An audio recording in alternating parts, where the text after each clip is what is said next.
Okay, now we're live. Awesome. Love to be live. Welcome to the Pistons Talk Podcast on YouTube.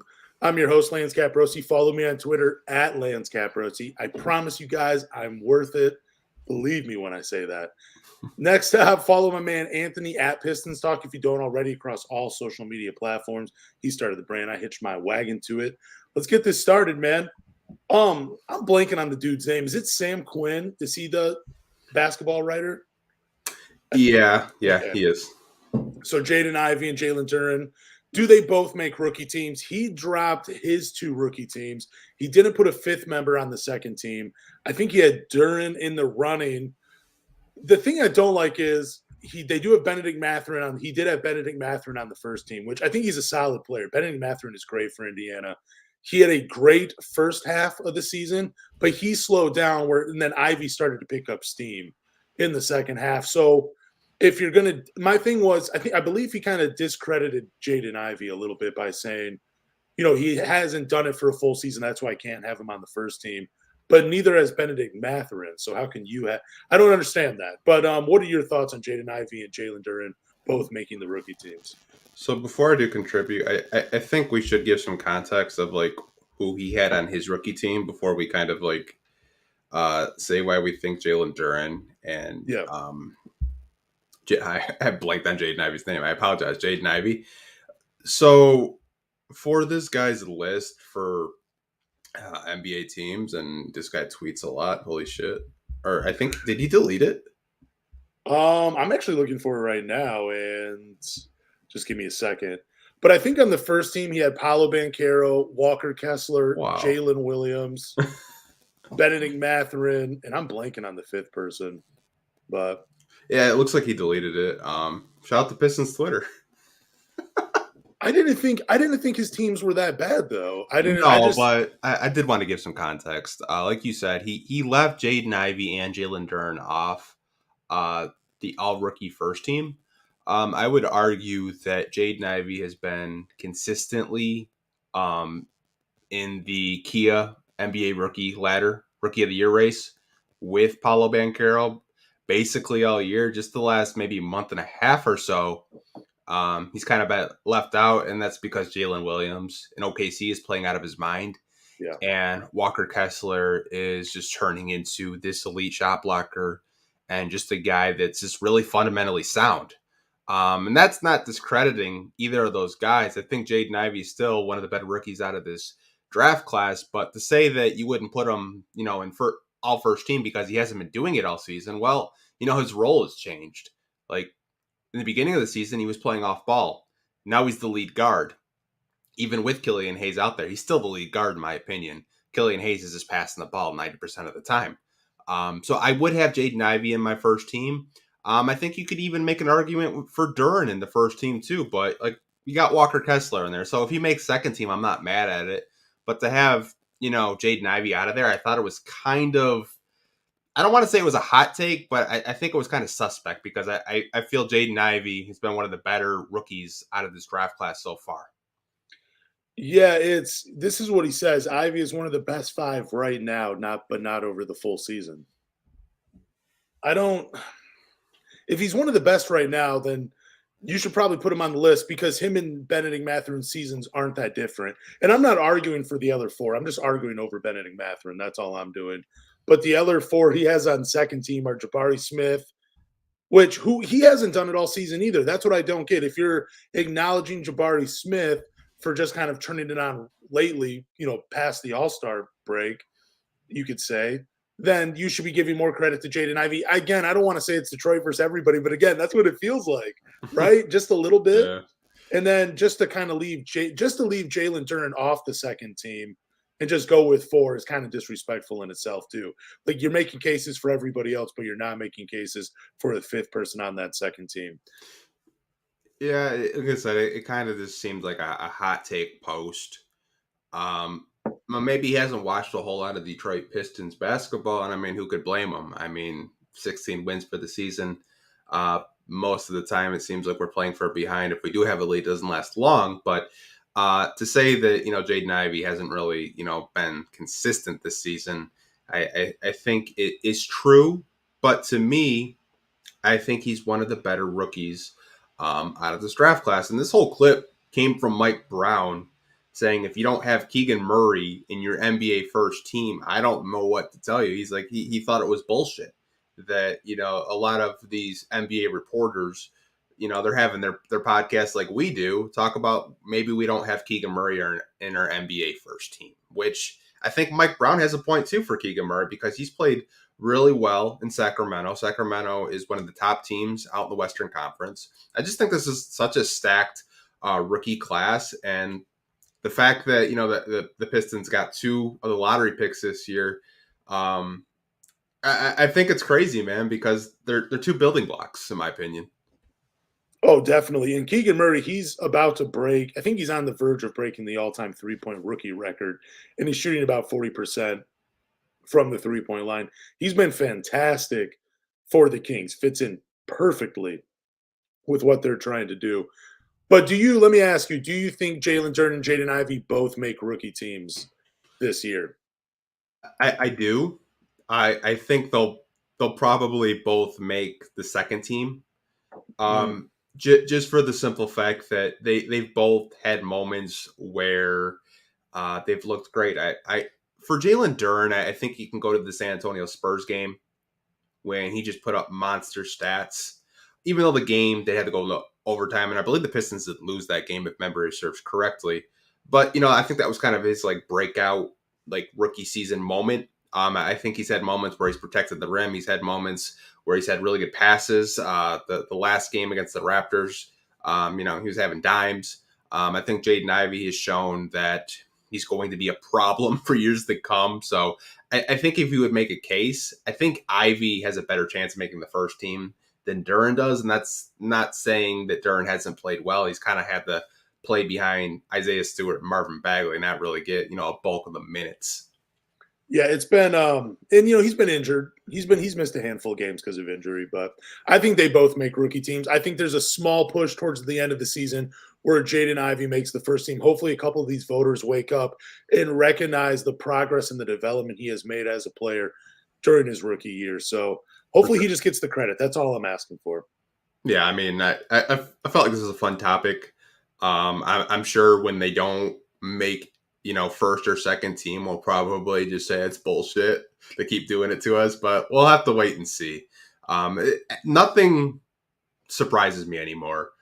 We all thought Paulo Banchero was going to win Rookie of the Year. Now you got these media members saying it's Jalen Williams is the favorite. Yep. They're going to Scotty Barnes him. We'll see. We'll see what happens to him, but it would be a crazy push by Jalen Williams to win Rookie of the Year in the final few weeks of the season. That would just be incredible. But let's move on. This next topic is going to get a few people heated because nobody likes to talk about this guy. But Dwayne Casey, will he be back as head coach next season? He had a quote earlier, and I don't remember the whole thing, but he had one little part in there that got people talking, and he was talking about next year. Yeah, I can read you that quote if you want. Yeah, go ahead. So I saw this quote from Mike Curtis, and I was like, okay, it's kind of like a hint that the Pistons aren't probably going to move on for him. So this is the quote. This is Dwayne Casey on making mistakes next season. He said, "You don't get any playing time if you continue to make the same mistakes." He said, "This year, we've allowed guys to play through some mistakes. Next year, there's not going to be any excuses." He's back. He's coming back next year. That's what that means. Yeah, I mean, you can kind of I don't know. You can assume he's back from that quote, but like I said, Tom Gores could just be Tom Gores and say, hey, I want to win. I've been rebuilding since we traded Andre Drummond, and we haven't really won anything. But I don't really think that's going to be the case. I think they're going to let him finish out his contract. And I know Pistons fans don't want to hear that. I think there's a bulk of Pistons fans. I would probably say at least 85% of Pistons fans that just want to move on. They want a fresh face. They want some new blood in there. And you can't really blame them. Casey did have a interview with the Toronto Sun talking about how, doing a rebuild or being a coach during a rebuild is miserable because, development can get very dark. You don't get a whole lot of wins. and he kind of like opened up about it of like how it's been really tough on him mentally of trying to just coach these guys and develop them and try to get winning habits. But he's like, you don't get a whole lot of winning habits when you have 16 wins.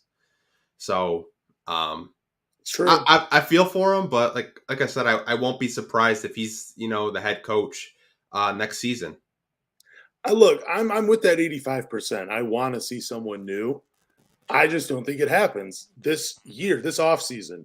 It's going to be Dwayne Casey. I strongly believe he deserves an opportunity to coach the Detroit Pistons when they are healthy. They are not healthy this year. He deserves that opportunity. Just like, and I mean, the only reason I'm saying he deserves, it's not like he's an incredible coach. He's just under contract.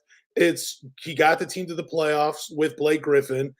It's been a rebuild for a couple of seasons now. He deserves an opportunity to win a few games and go out on a high note. That is the fair thing to do with Dwayne Casey. Because, look, they're not winning anything anyways next year. So who cares if he's there or not? As long as, guys keep making progress and developing, that is all I'll ask for. I want a few more wins next year, too. Give me a chance at the play-in, too, with a healthy roster, with the development. I'm okay with it.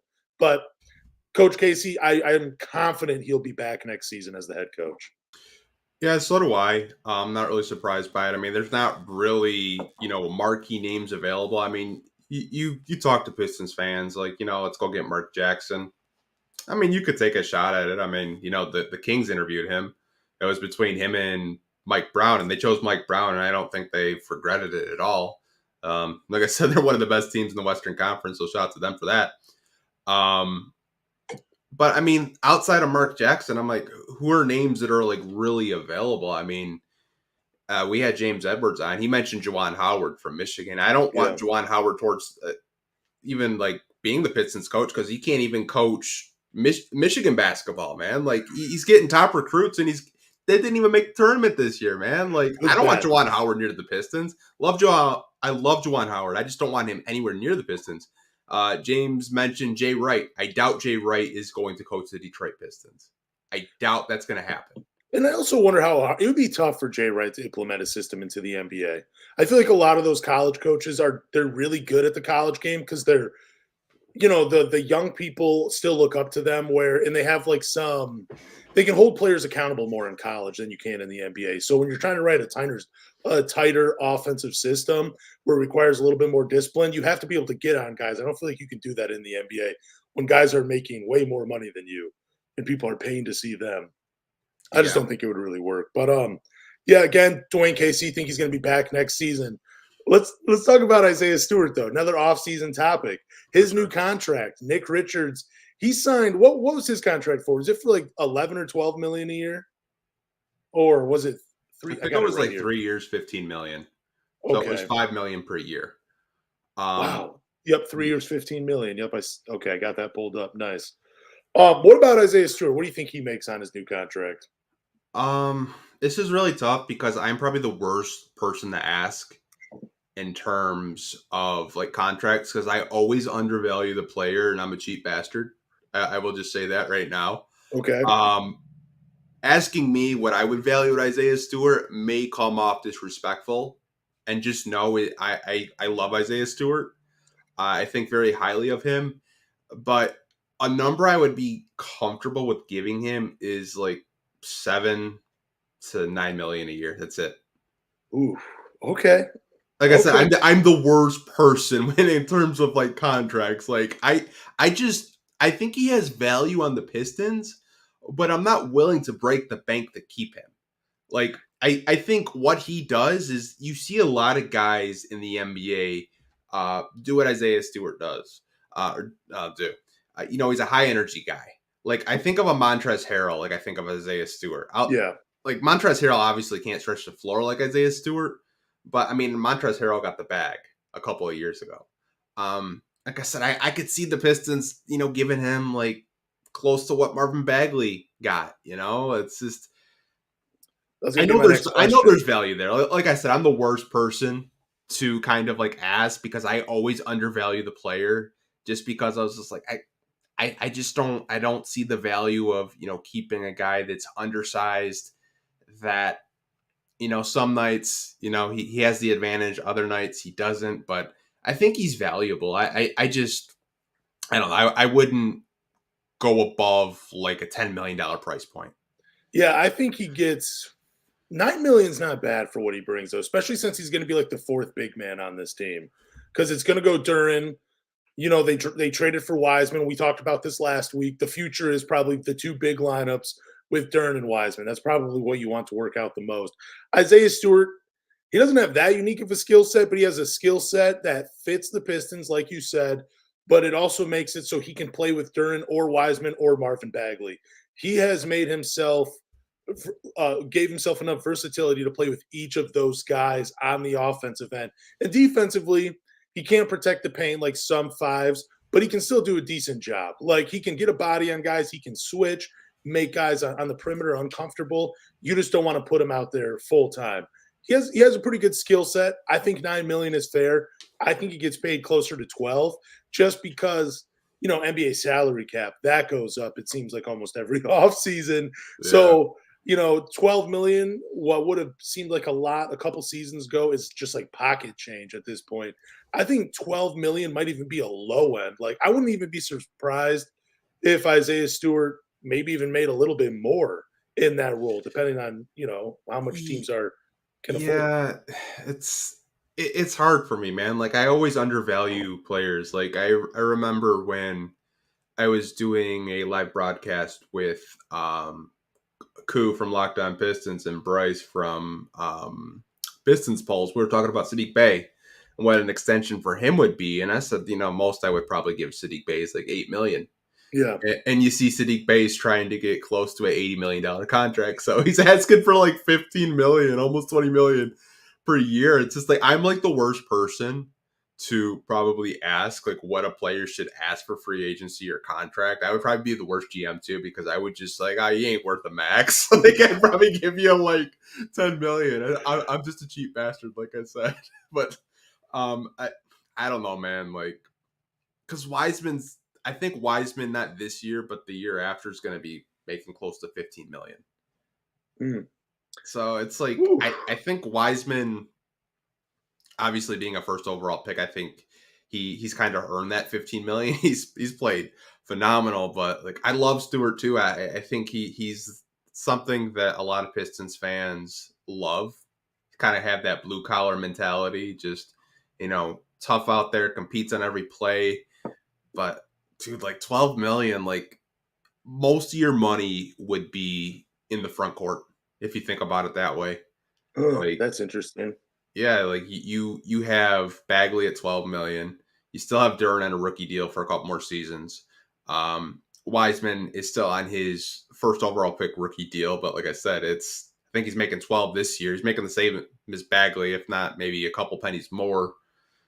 I don't know. Do you really want to commit all that money to the front court when this is more of a perimeter type of league now, where you need wings and 3-point shooters, and outside of Stewart, really, I don't know if I feel comfortable like locking up all of my cap space in the front court.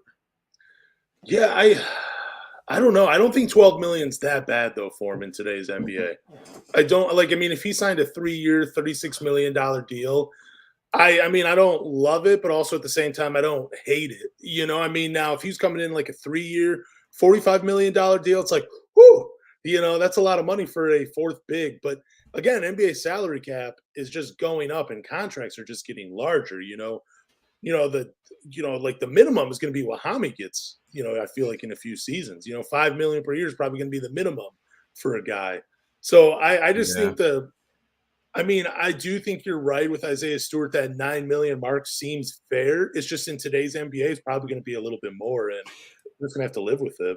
Yeah, I mean, you could see a team. I always use Charlotte as the example, just because they've been a very poorly run franchise. But you could see a team like the Hornets. Let's just say we offer them 9. Hornets would say, "We'll offer you 15." Yeah, like there's always going to be an NBA team kind of like lurking of like what you have, because maybe they see Stewart as more of just a stretch forward to shoot a bunch of threes and defend. Let me ask you this. What is the amount of money per year you'd say goodbye to Isaiah Stewart to? Like, if a team Team offer, like you're saying, like Charlotte, they offered him a contract. What's the price point where you're like, I'm okay with the Pistons not matching on that? I think I said a couple of minutes ago, my highest price point for Isaiah Stewart would be 10 mil a year. Okay. I think if you get beyond that, you kind of have to question what you're doing, because even though we're a small market, even though we haven't won a whole lot of games, you still have to be smart enough to know, saying, okay, I love Isaiah Stewart. We drafted him. He's developed quite a bit since we have drafted him, but you don't want to break the bank to keep a guy that's, if I'm being honest, a role player on any other playoff or a Yeah. championship level team. Like I said, I think 10 million is fair. I think he'll probably get that with Troy Weaver. I know Troy Weaver loves Isaiah Stewart. He's very high on Isaiah Stewart. It's the one guy that, you talk to media members, they think Isaiah Stewart could be a Piston for life. Like, that's how highly the organization thinks of him, and that's how highly Troy Weaver thinks of him. So I know we're just speculating of like what he could possibly get, but like I said, 10 million to me is just like, if you're, 12, 13, 14 million, it's just like, you kind of have to think about what you're doing as an organization. And like, you keep talking about like, oh, the CBA, the contracts are going up. They haven't even agreed on a new CBA agreement yet. So, the salary cap hasn't gone up yet. There's still talks with owners, with players not playing back-to-backs. You got guys like Kawhi Leonard, who, seems like he sits out like half the season and just turns it on around this time of year. So, I mean, there's still talks about CBA. So we really don't know where the salary cap is headed. But I think a deal will get done with that. But back to like the Stewart situation, like I said, 10 million to me, that's my price point. I don't know about what your price point would be. I think you said like 12 million is fair. Yeah. But like I said, for me, I think I would walk away if it came to that. If he's a Piston for life, when I compared him to Nick Collison, that was just perfect. There we go. He's a Piston for life. We're going to hang his jersey in the rafters. Yeah, I mean, like I said, I love Isaiah Stewart. You won't find a bigger Isaiah Stewart fan. Like, I love him, but like I take my fandom off a little bit. I try to be a realist. Yeah. Kind of look at what other teams would pay. Like, could you see the Warriors breaking the bank to keep a Kevon Looney? No, not at all. And I don't want the Pistons to do it with Isaiah Stewart. I just want it to be fair, though. That's all I want. Yeah, like I think 10 mil is fair. You give him like 3 years, 10 million, it's 30 million. I mean, that's pretty fair to me. That's a good amount. You're right. I mean, I agree. Like, I agree that 9 or 10 million is fair for him. I just think it's going to be a little higher with today's NBA. And hopefully it's not too high where it straps the Pistons, but we'll see. Yeah, but I think what's really interesting is Troy Weaver hasn't really spent a whole lot on acquisitions. Like, if you think about it, like Marvin Bagley is his highest re-signing. Yeah. Which is 12 million. He doesn't spend a whole lot on free agents or re-signing people. So I think that to me is a GM that, can kind of, remove himself from saying, okay, I like you, but I don't like you that much. I agree. Let's talk about the first guy he re-signed, Marvin Bagley. Is he the most versatile big on the roster? Now that he's came back and from being injured off the IR, he has played phenomenal basketball, like for at least a handful of those games. Well, he had at least one 2020 game and on the verge of a couple others. I mean, just rebounding the ball well. I mean, passing. Like, there was this pass he had the other night, I believe, to James Wiseman. Beautiful entry pass. And it was off outside of the perimeter. I'm like, man, if you could just get him a consistent three-point shot with that length on the outside and that ability to see and make that pass, I'm not saying you got a Hall of Fame player, but you got a really good role player off your bench that could spot start. So my question to you is Marvin Bagley the most versatile big on this roster? So, when you say versatile, do you mean being able to play both the forward and the center position? Yeah, I'm mainly talking about offensively too. Like, kind of he can bring it outside a little bit. He can shoot mid-range jumpers. You could trust him on the block. I'm just wondering if he's the most, and he can kind of put the ball on the ground a little bit. He was showing some plays like that the other night too, where I was like, wow, I'm kind of impressed with what he can do. If this guy can stay healthy, he's gonna be fun to watch for a couple seasons. I think he would be, to me, if I would have to rank our bigs, I would have him number 2. Ooh, wow. Okay. I think James Wiseman to me is the most versatile big that we have Okay. because I've seen in short stints since he's been here that he likes to work in the post. Yeah. And I think that's going to be his bread and butter is in the post. James Wiseman has a very good post game. I think him and Marvin Bagley are very similar in terms of post play. I think Marvin Bagley is just a little bit better. Um, Wiseman to me, if he develops a mid range jump shot, going to be scary. Wiseman Yeah. has shown the ability to, knock a 3-pointer down once in a while.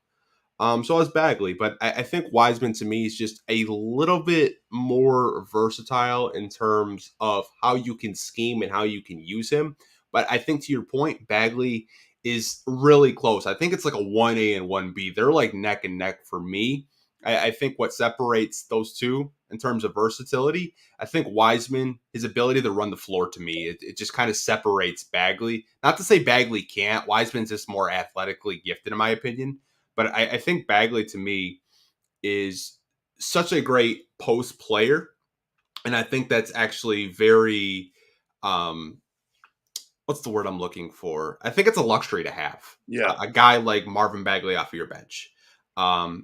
Because he can get you that 14-7, as we always say. Like, what's the average around 14-7? To me, he would be number 2 on my list. And, if we're just going to, complete the list, I would have Duren 3 and Stewart 4. Well, okay, let me just say, when you were talking, I was thinking the biggest difference between James Wiseman and Marvin Bagley, where I might give James Wiseman the edge, was in transition. There are times where he blocks a shot and he just takes off and starts running. And he's like usually the first guy down the floor. It's incredible to see a guy his size run the floor like that. I do not mind him being number 1. If that's how you want to rank him, that's fine with me. I have no argument. I do have an argument though, and I would say I think Isaiah Stewart right now would be number 3 just because of the 3-point shot. Because he's good defensively. He does have nice footwork and he has a nice touch around the rim where he can bring it in the post. And we've actually seen him beat guys off the dribble when they've closed out on him and they try to run him off that 3-point line. I would give him the odd over Jalen Duren, but Jalen Duren is such a special player, but the thing that Jalen Duren probably has over Isaiah Stewart, especially now, is the passing, the vision he showed us these last couple of games. But if I were to say Wiseman's number 1 and Bagley's number 2, agree with you on that, I'll just take Isaiah Stewart at number 3, then Duren at number 4. I think the reason why I had Duren at 3 is, like you said, the passing. Yeah. But what really separates Duren for me, I think, potentially, is he could have a face-up game in a few seasons. Yeah. And he's shown the ability to protect the rim and block shots. Like that block he had against the Miami Heat, where he was protecting the rim. I know you always compare Duren to Dwight Howard. That was very Dwight Howard-esque with that block. So that's probably why I would have Jalen Duren number 3 in terms of versatility, because I think, like you always mention with Isaiah Stewart's footwork, I think Jalen Duren's footwork is on par with Stewart's. I think Stewart's a little bit quicker, but it's not to say I don't like Isaiah Stewart. I just think the potential with Duren to me, if you're saying them being versatile, I think Duren could play the 4. He could play the 5. He's big enough. So that's probably where I would rank him. And I love that, we're talking about Bagley being the most versatile big, and then we're like ranking our whole front court. Yeah. That's really cool. Yeah, it's fun to talk about. I mean, like I said, man, Marvin Bagley has just shown some stuff these last few games since he came back really from his injury and had to play just aggressive defensively, man, just really getting after and really being a guy on offense. Like it's fun to watch, I mean, again, the team is so bad, you're just grasping for bright spots, and Marvin Bagley's play has been phenomenal.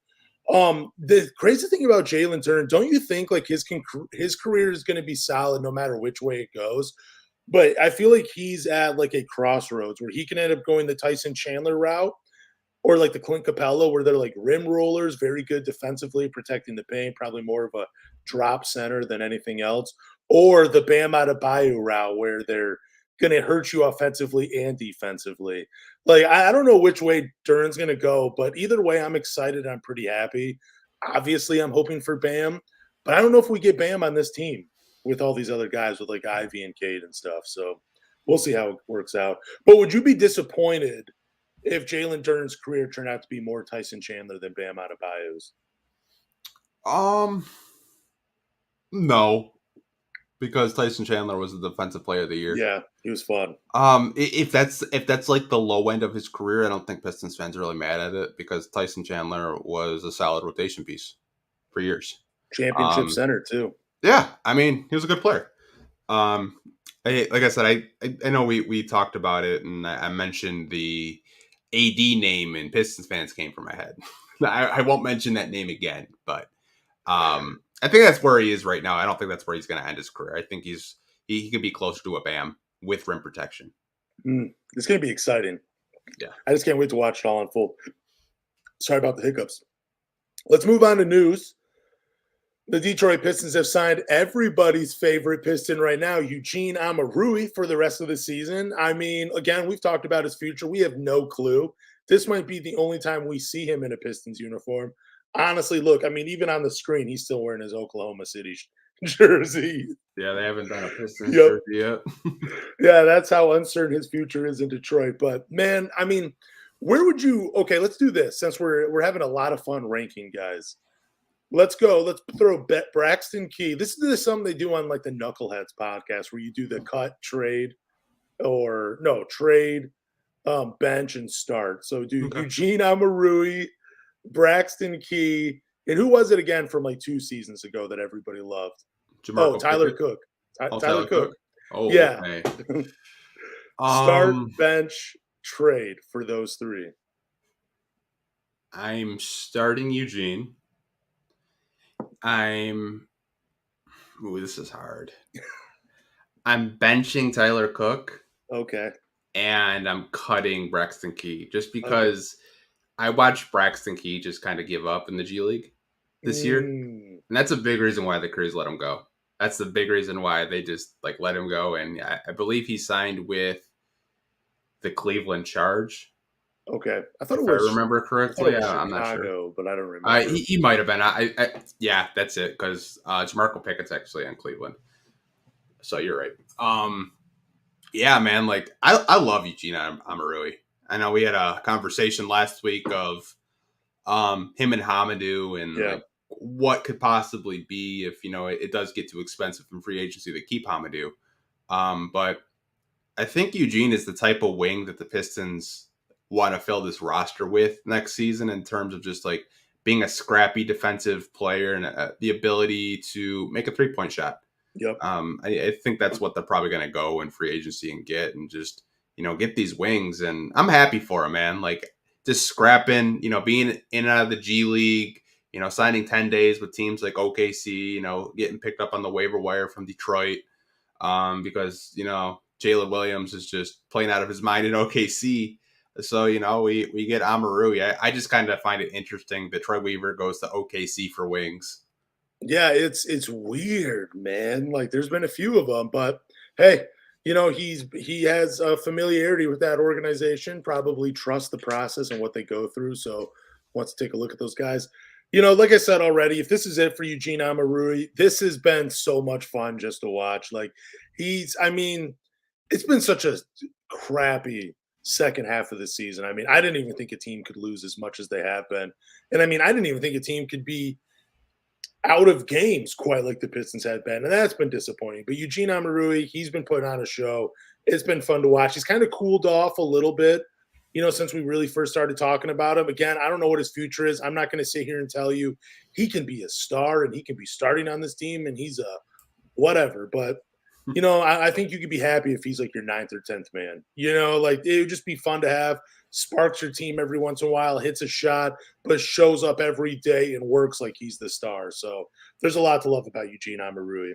Yeah, I think a lot of Pistons fans, they resonate with him because he's kind of, like I said with Isaiah Stewart, he's got that blue-collar mentality where yes, sir. He's taking charges, he's playing every possession, he doesn't take a possession off, and fans appreciate that.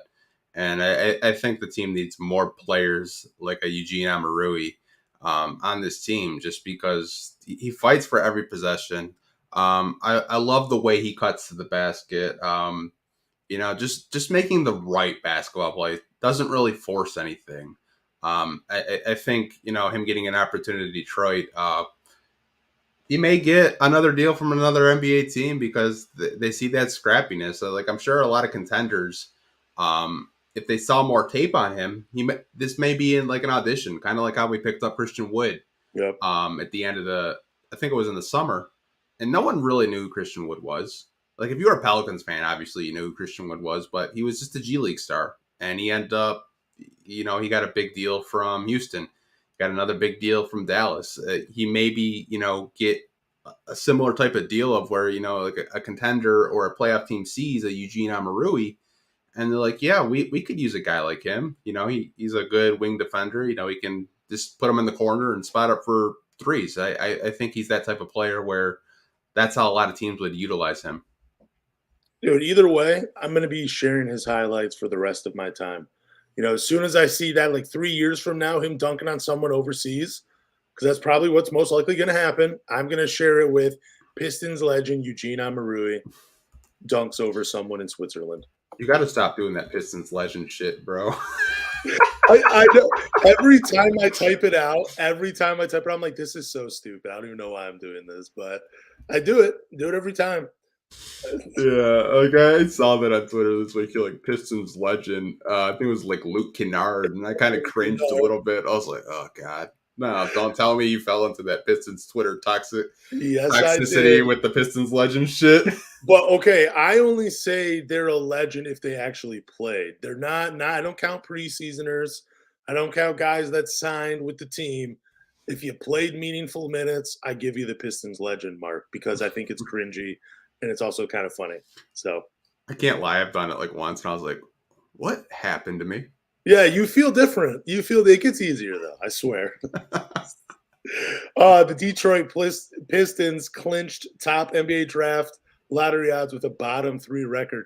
Okay, let me ask you this. Is this a win? Is this successful for Troy Weaver? Is this a success to get a top 5 pick and to clinch a top NBA lottery odds? Is that a win for Troy Weaver this year? I think it's a win in terms of rebuilding because you can't fall below 5. No one's really going to catch up to you. I just hope they win one more. I don't want them having the worst record in franchise history. Yeah. I think that'd be a really big stain just on, just Detroit Pistons history. But I don't want us having the worst record. I think if you look back in history, the team that has got the second worst record over the past 3 seasons has won the lottery. So yeah. I kind of want to be the second worst record because I want to have a better chance of getting that first overall pick. Because I feel like us being number 1, we're like the negative part of me. I'm like, we're getting the 5th pick. Because you got like a 40% chance falling to 5 being the worst team. So does this mean they have the best odds of landing a top 3 pick? No, I think. Let me pull up the Tankathon odds. I know, like I said, your highest chance of getting the 5th pick is the worst record in the NBA. Yeah. So they have a 14% chance of getting the first overall pick. The bottom 3 teams do. A 13.4% chance of getting the second pick. The bottom 3 teams do. A 12.7% chance of getting the third pick. The bottom teams do. And a 12% chance of getting the 4th pick. The bottom 3 teams do. Now, they have almost a 48% chance of falling to 5, Lance. That's too freaking high, man. That's high. Well, where would they go? Would they be the 6th? Would they get the 6th pick if they were number 2, the second worst record? Okay. Yeah, so the second worst record, the farthest you can fall is 6th, but it's only a 20% chance. See, that's so weird to me. It's 6, and almost a 28% chance falling to 5 with the second worst record in the NBA. But I feel like I'd rather still draft in the top 5 than the top 6, even though it's. Yeah, I mean, obviously, worst comes to worst, you're drafting at 5, and you either have Cam Whitmore or Jarace Walker on your team. Yeah. right? Yeah. I Um, mean, it's not a bad consolation. yeah, but it's just like I just have a feeling that like we're gonna fall. I don't see us winning the lottery with the worst record. I think the last team to do that. Oh god, I remembered it earlier, but I don't remember. It was a long time ago. The last time someone had the worst record, I think was like over 5 years ago that they won the lottery. Mm. Um, if I do remember correctly, but you guys can always correct me if I'm wrong in the comment section. I know you guys love doing that. I mean, I don't think they go any lower than 3. I don't think they get the first pick. I've said that so many times. I don't think that, and the NBA is not blessing the Pistons with the first pick in this draft. The market's not big enough for Victor Wembanyama. It's just not. He Yeah, probably, yeah, it's just not. I saw the biggest conspiracy theory on Reddit with Victor. What's that? So he plays for a team in France, uh, and their team logo is a bee. Oh, okay. People are talking. They're like, "What other NBA franchise is in the bee family?" The Hornets. That's Why? not. So Go. this is how crazy this like Reddit conspiracy theory was. They think Victor is going to Charlotte. MJ is not going to sell the team anymore if he gets Victor. The NBA is gonna just give Victor to the Hornets, so they're not such a crappy ass franchise. Dude, but I mean, imagine if the Hornets get Victor Wembanyama and he goes for making like what 1.7 billion. He probably makes like almost 3 billion with him on the team, right? Oh, he's totally selling. That value just skyrockets if they get Victor Wembanyama. I don't know if the NBA though, do they really want to get rid of MJ that bad? I mean, I know he's not a great. No, they don't want to get rid of him. I think he's just to a point where he doesn't want to run an NBA franchise anymore. He doesn't want to own an NBA franchise anymore. I think he just wants to retire, smoke cigars, and golf. I Like, and don't who blame could him. blame him, man? That's the life. Like, obviously, owning an NBA team hasn't been, successful for him. But I mean, when he bought it at a pretty low price point, and like you said, he could sell it for over $1 billion. So it's a good business investment if you look at it from that standpoint. But if Yep. you look at it from a standpoint of being a successful NBA organization, the Hornets haven't been that. It seems like every other year it was the Bobcats, then it was the Hornets. It was just kind of like an identity crisis. Do you feel like you could turn a team around like the Hornets? No, No. Okay. no, You were quick with that one. no. This moving to Seattle. Oh, well, I like that. Let's talk about injuries real quick. I mean, they're the same as last week. Bogey out, Achilles tendon soreness, Alec Burks foot, Isaiah Stewart left shoulder, Hamidou Diallo ankle. That's terrible too, by the way. He was playing so well. Cade Cunningham lower leg. No news. Isaiah Livers is back, which is great, but yeah, we have no other news when it comes to injuries, so we can move on. Let's talk about Troy Weaver because he's been, dude. People are so funny when they talk about Troy Weaver. But anyways, Mm-hmm.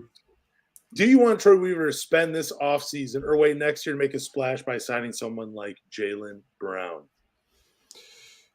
Yeah, so this Jaylen Brown stuff is very interesting to me. Yeah. A lot of people have been trying to dissect what his comments have been.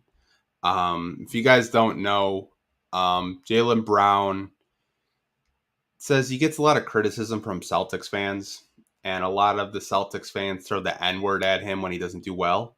Mm, And he kind of like talked about it after a press conference, saying like, like they don't appreciate me here. He's like, I know some Celtics fans are loyal. He's just like, but if I don't do well, I get Twitter messages, them that call me the N-word and stuff like that, which I just think is really unacceptable. yeah. Like if you're a fan, like you shouldn't lower yourself to doing that, calling people names, especially a racial slur like that. I think it's unacceptable as Celtics fans, but I mean, that's Boston's fans to the core. If we're being honest, Boston's fans are pretty trashy. But there was an article from Sean Devaney, and he had 5 teams that he could see Jaylen Brown going to, and the Pistons were not on that list. Oh, okay. Uh, So, but like, okay, who are on this guy's list though? And were they all contenders? they were all contenders outside of Atlanta. Oh, which okay. I don't really consider Atlanta contenders because I just think they kind of peaked Yeah. and they had like one good offseason going to the Eastern Conference Finals, and they decided to open the checkbook, and it's kind of backfired on them. And we'll see how it goes with Dante Murray too. Yeah, Him and Trey I Young's would love backcourt. Jaylen Brown here, by the way. I think a lot of people are like, he's going to be a free agent in 2024. Maybe we should just sign a bunch of 1-year deals and try to get him out of Boston, because there's talks about him wanting to kind of be the face of the franchise, like being the guy.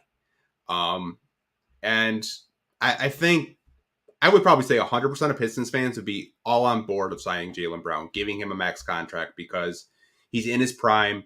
He would be a number one option next to Cade Cunningham and Jaden Ivey, and that would kind of elevate the Pistons to being, not so much a play-in team, but a playoff contender in the Eastern Conference, because this guy's averaging 27 points a game, kind of playing next to Jason Tatum, not being like a number one option. He's a second option. It's kind of like a second fiddle to Jason Tatum. I think if the Pistons went out and signed him, I think a tandem of him and Cade and Jaden Ivey and James Wiseman, man, that would be incredible for the city of Detroit. I don't know if the Pistons can do it, though. I don't know if they can kind of convince Jaylen Brown to, take less money, because he can sign like a huge super max. I think it was like 5 years, $280 million, I read. So you have to take one less year and less money to come to Detroit. But man, we can hope. And I got to delete those tweets about Jaylen Brown. They're still out there. They're still out there. Okay, what about this scenario? Let's say the Pistons get a top 3 pick, but they put that on the table for Jaylen Brown. That's like the package is centered around the top 3 pick. Oh, we can't trade our pick, though. Oh, that's right. Damn, we got to live with the pick. Yeah, the Pistons can't trade their pick until it conveys the Knicks owner pick. That's right. I forgot about that. That's right. Yeah, I mean, like that. If you want to talk, this is where I know it's like a completely different conversation, but the Pistons during Troy Weaver's first year as GM, he traded for Trevor Ariza so he could draft Isaiah Stewart. Yeah, and the protections on that deal, I'm sorry, man, but the fact that you had to take a deal where it was so heavily protected that you couldn't trade your first round pick, to me, I wouldn't have made that trade. I would have just been fine re-signing Christian Wood, but that's just me. Like a lot of things have worked out, though. I mean, it's hard to look back, but if you bring back Christian Wood instead of making that trade, do you get Cade Cunningham? Does Christian Wood mean you get too many wins where it takes you out of the running? That's the only problem with that. And plus, now with hindsight, you're right. Like watching Isaiah Stewart, we know that he's limited. He's near his ceiling. So it's like, man, why did we make that trade, and why was that so heavily protected? For this guy that who knows if he's on our team in a couple of seasons. But that was here. This is now. It sucks, that we can't do that. We can't discuss trading like a potential top 3 pick for Jaylen Brown, because that's kind of enticing. Boston's had him and Jason Tatum working for a few seasons together now. I don't know if they ever win a championship, the two of them together, but Eastern Conference Finals. That was. I mean, they got to the NBA Finals. What am I talking about? But they lost, so they have made it. They've got there, but can they get over the hill as the two of them? That's what you have to wonder. But if you dangle a top 3 pick, like what we can't do, that's pretty interesting. But back to my original thing. Do I want Troy Weaver to do some stuff this offseason? Yeah, 100%. And if there is just a small percentage of Jaylen Brown saying, yeah, I want to go play in Detroit, I think you wait this offseason. You hold off for a year. You try to play for the play-in, make it more enticing of a destination for guys, and then you go all in on Jaylen Brown, because I think he would fit so well next to Ivy and Cade Cunningham. That would just be phenomenal to get a guy like him on this team. So do you kind of want to have the Lakers approach from a few years ago where they just signed a bunch of guys to 1-year deals just to keep, options open for, I believe it was LeBron they were trying to go after, and obviously they got him. Yeah. Everyone was signing 1-year deals. So you kind of want to have that 1-year deal approach, give a couple of vets a 1-year deal, try to push for the play-in. If it doesn't happen, than just throw the bag at Jaylen Brown and hope that he wants to be, the guy for the Detroit Pistons. Yeah, I mean, I'm looking at the free agency, the upcoming. It's not that good of a class this year. It's not. It's really not. I mean, I don't see anybody that I'm looking at the list right now. I don't really see anybody that I would really want that I think moves the needle that much. I mean, I wouldn't be mad at it like a Josh Hart signing, but that's a minimal deal. You know what I'm saying? That doesn't break your bank. You can sign him and you can still have money to play with later on. But really I'm not that excited. I'm not that excited about free agents. I would be willing to go the Lakers route, signing a couple guys to 1-year deals and then making a big splash next offseason. I'm totally down with that.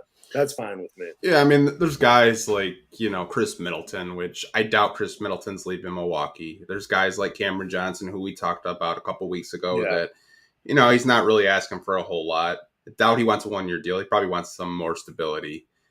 There's not a whole lot of guys in this class where you're jumping up and down saying, we got to throw the bag to him. Like, you're not going after Kyrie Irving because it's just, look what's happening in Dallas right now. Dallas might lose enough games to actually get their pick back from the Knicks. Wow. Yeah, I believe that was the Kristaps Porzingis trade. If the pick is in the top 10, I believe they get their pick back. So, damn. And Dallas has lost back-to-back games versus the Charlotte Hornets, by the way, with Luka and Kyrie. So it kind of shows you what a disaster the Mavericks are right now. Yeah, I don't to answer your question. I don't really care so much for this year's free agency class. I'm willing to make a splash next year. Sign me some guys that can put us in play in contention. That's all I really want this upcoming season. Yeah, I think if you have over 30 wins, I think Pistons fans are ecstatic because they haven't seen 30 wins in, God, I don't know, maybe since Casey's first or second year. Dude, I'm celebrating. It's like a snow day, bro. That's what I'm doing. If they get 30 wins, I'm excited. It's really pathetic that we're so down bad that we're celebrating 30 wins. It would be that'd be a huge improvement from this season. Yeah, double our win total. Yep. Jeez, man. Let's talk about James Edwards' big board. He had Victor Wembanyama, no surprise there at number 1. Scoot Henderson coming in at number 2, no surprise. Brandon Miller at 3. 4, Jarris Walker. 5, Cam Whitmore. Pretty solid 5 to round it out. Now, are those guys that if the Pistons were to draft at 1, they go Victor? 2, he's saying they'll go Scoot. 3, they go. That's what he's saying. That's interesting. I think he's saying he was ranking them in terms of where you would have them ranked as a prediction. Okay. Yeah. So I guess you could kind of say that if they had the second pick, they're probably drafting Scoot, but they would have conversations about Brandon Miller, even with his performance in this tournament, which he's not doing himself any favors. No, he had a really bad tournament, but I still think he's going to be a really good NBA player. I mean, I saw some people comparing him to Jabari Smith already, and I'm just like, dude, you didn't even watch March Madness. Come on.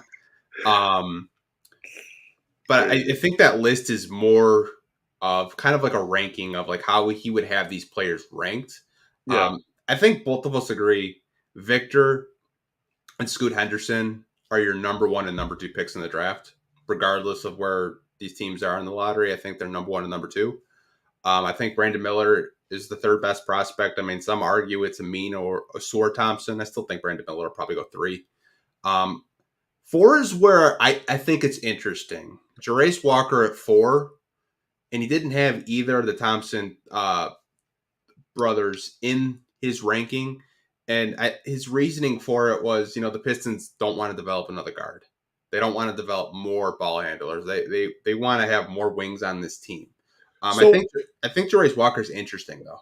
So with that being said, why would they go Scoot over Brandon Miller then?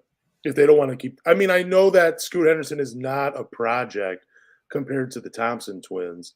And I like it too. Here's another question too. Do you think this big board is based on how Troy Weaver would also rank these guys? That he values more day 1 players versus projects? Do you think that plays a factor? Because, I mean, it would make more sense to have the Thompson twins ranked a little higher than on a draft big board just because of the potential, right? Yeah, I think this is more of I. It's kind of hard to answer this because I didn't make this big board. It's Yeah. James Edwards' big board. We'd have to ask him and have him on again for a third time. um, like to your point though, like the reason why they would have Scoot number 2 is because he's still the second best player in this draft. Whether Pistons fans think Brandon Miller is the second best player in the draft, Scoot Henderson is the second best player in this draft. He shows flashes, and you see the comparables of a Derrick Rose, Yeah. of a Russell Westbrook, those explosive point guards that you see in every draft. I think Scoot to me would be a starter day one. He could contribute right away. That's why I think James had him number 2 because he's the second best player in the draft. Even though there's conversations of Brandon Miller, there was like a couple of weeks ago of him being the second best prospect in this draft. It's just talk. It's just smoke.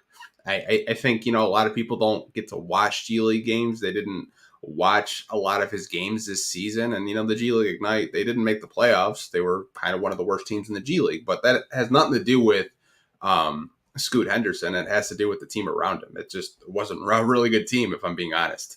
But I think the reason why they wouldn't have the Thompson brothers in is kind of like, to James's point in his article, is they don't really want to develop another guard like a Amin Thompson, just because Amin Thompson has a lot of potential, but he's not as polished as a Scoot Henderson, where Scoot can contribute like Jaden Ivey's doing right now, right away. Yeah. Amin is a guy that has two-way potential, but his three-point shot isn't there. Neither is Asur's. Asur's a better three-point shooter, but it's really not there. I think that's why James didn't have either Amin or Asur in his rankings. He had Jarace Walker from Houston and Cam Whitmore from Villanova.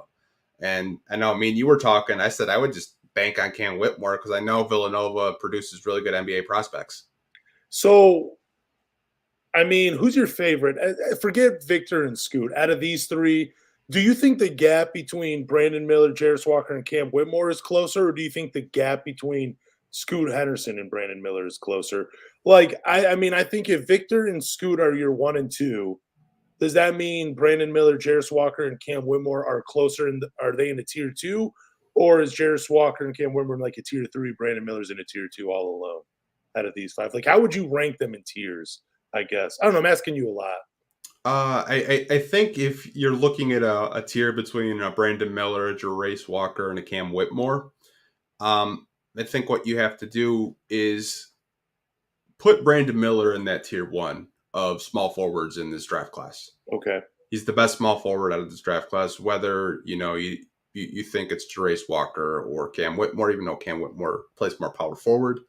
I think I would have Brandon Miller ranked 1 in terms of the best small forwards out of this draft class. Jarace Walker, to me, has a lot of potential. There's a lot of similarities to Isaiah Stewart and Jeremy Grant. It's like if Jeremy Grant and Isaiah Stewart had a baby, it would be Jarace Walker. Like, that's just what I see in him. I think we were talking before we went live is there's potential there, but you would only really draft him if we fall to 5. You wouldn't draft him if we're at 3 or 4. You would draft him. Worst case scenario, you're having a conversation between him and Cam Whitmore, and I would probably bank on Whitmore more, just because I think Whitmore shows flashes of being a two-way forward, and I would feel more comfortable drafting a Villanova product because I know they're proven in the NBA. So Cam Whitmore, is he a two-way forward at the 3 or the 4? He plays more of the 4, okay. But I feel like you could play him at 3, but not every day. So I'm a little higher on Jarace Walker just because I feel like, one, he's not going to steal shots. He's not going to take shots from Cade. He's not going to take shots from Ivy. He's going to get out of the way from Durant. He's going to be like what we were talking about earlier, Isaiah Stewart with athleticism. Isaiah Stewart really has that skill set where you really wish you could start him because he does all of the dirty things. He's that hustle player. He just takes an open shot when he has it. He doesn't overplay his skill set. He plays within the system. And I feel like you're going to get that with Jarace Walker. 4, some people might say it might be a little high, but I mean, he's going to be a high-end role player at the worst in the NBA. Hmm. I don't think he's going to be a multiple-time All-Star, but I think he's going to be a solid four-man that can play both ways. And I've said this before, like the reason I would take Brandon Miller over Scoot is because I believe you should draft for fit over best player available, even if the team is bad, because I don't want the Pistons to get stuck with three lead guards. Yeah. Because then then it goes to like, okay, if they all don't develop, you have to trade the worst one off. And how much value are you really going to get for the third worst guard that you're trading away? I mean, then on the other hand, it could work like Sacramento where they drafted De'Aaron Fox, I forget the kid from Baylor, Davion Mitchell Hmm. and Tyrese Halliburton, then traded Tyrese Halliburton for Sabonis, who's an all-star big. It could work out that way. I don't know if it does. I don't really want to take the chance either. So I would rather go for fit. So, man, where was I going with that? With Jared, so like going back, that's why I would take Brandon Miller over Scoot Henderson. I'm intrigued by Scoot. I really am. I don't know. I just don't want that. I mean, I guess too. Here's what I'm trying to say. I say that where I would go with fit over Scoot, but I know we have Wiseman, Bagley, Stewart, and Duren in the front court, but I still think with the front court we have, there's too much of a mystery. So I really wouldn't mind drafting Jarris Walker thinking, well, what if he takes minutes from this guy or this guy? I don't really care because I'm not sold on anybody yet. But in the backcourt, I'm sold on Cade Cunningham and Jaden Ivey, where I could pass over Scoot for Brandon Miller and be okay with it. Sorry, Yeah, that was a long rant, but I think if we're gonna go down this route, let's play devil's advocate. Pistons get okay. the second pick, right? Yeah. I'm drafting Scoot, but I'm trading the pick. Okay.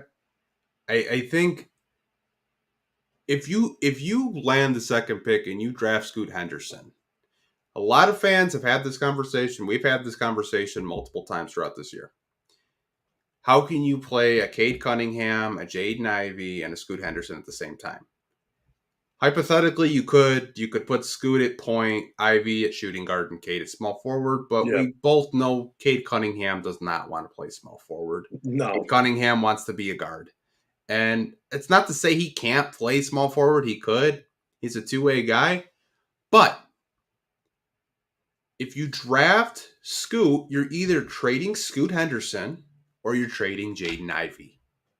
You cannot have three guards in your lineup and expect to compete for the playoffs. Cleveland drafted Colin Sexton, Darius Garland, and back-to-back drafts. They drafted Isaac Okoro, and then they drafted Evan Mobley. They eventually traded Colin Sexton to Utah for Donovan Mitchell. Okay? So you can draft Scoot. You got to decide, do I want a Scoot Henderson or a Jaden Ivey? Because both of those guys can get you, they can get you something. Yeah. I think they're valuable. I think you can get a player or maybe future picks in return, but that's what you kind of have to ask yourself is, if I draft Scoot, do I want him on my team or do I want to trade down? Maybe, let's just say, hypothetically, the Spurs are at 3, right? And they like Scoot Henderson. You could trade Scoot to the Spurs for their third pick, and then you draft Brandon Miller and everyone's happy. I think it's going to be really interesting. Like, to me, if I'm at 2, I draft Scoot, and I'm making calls to see who wants them. But don't you think, like, if you draft Scoot, you kind of got to see how it plays out? Because I know we have Ivy, and I mean, Ivy's done it against NBA competition. He's looked good. We've talked about the development as a playmaker. He's going to be a fantastic secondary playmaker alongside Cade Cunningham in that backcourt for years. But if you draft Scoot, I think you have to trade Jaden Ivey, especially when they're saying that Scoot Henderson is a generational point guard and all this other stuff, which I'm not buying. I don't buy that. But he is very explosive. He is very good. You see the shades of Derrick Rose. I even think when he's dribbling the ball, because it's like he has it on the string, he kind of looks like Steve Franchise, man. In his early Houston days when he's dribbling the ball and breaking people down. It's incredible to watch, but I'm kind of talking myself into Scoot Henderson. I just think if you land that second pick and Scoot is your guy, Ivy's out in Detroit. I think that's the case. I don't think it's Cade. I think it's Ivy. And, man, that's going to be tough, man, because I love watching Jaden Ivey. Yeah, I mean, like, we talked earlier about trading the pick. Can't trade the pick. You have to draft the player and then trade the said player. right? Yeah.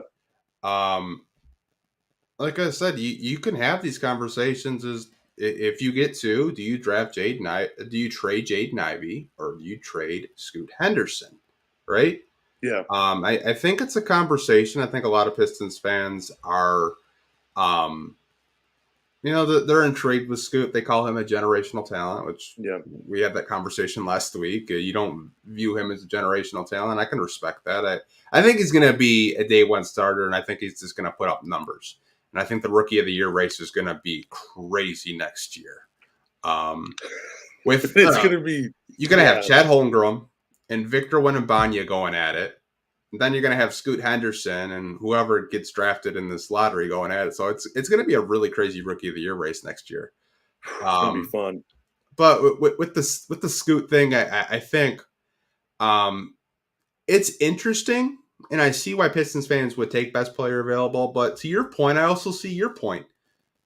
You're like, I have my guards. I don't need another guard. I'll just draft the wing that fits seamlessly next to my backcourt.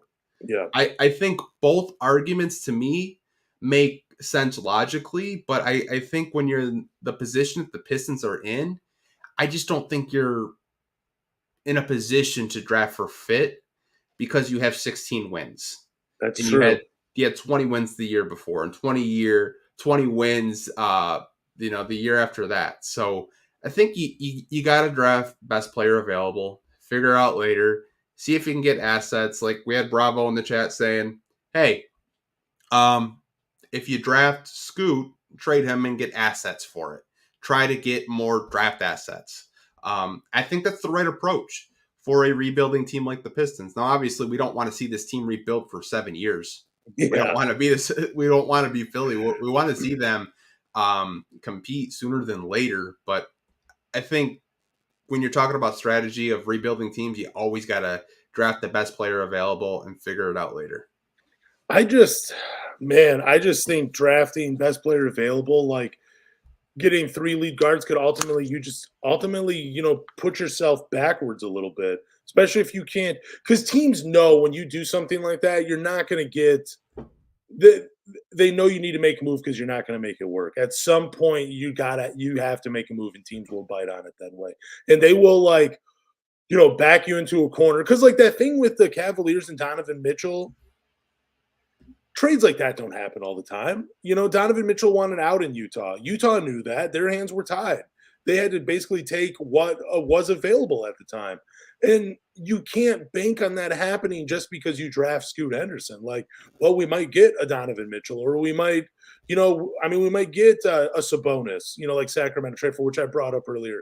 You can't bank on that happening. So, yeah, even though I know, fit isn't everybody's the way they want to go. I just think it's, even for a 16-win team, I think you have to look at it logically, where you're like, okay, we need players at certain positions to finally get wins in this team. And drafting another lead guard, that doesn't put us in the position to win now.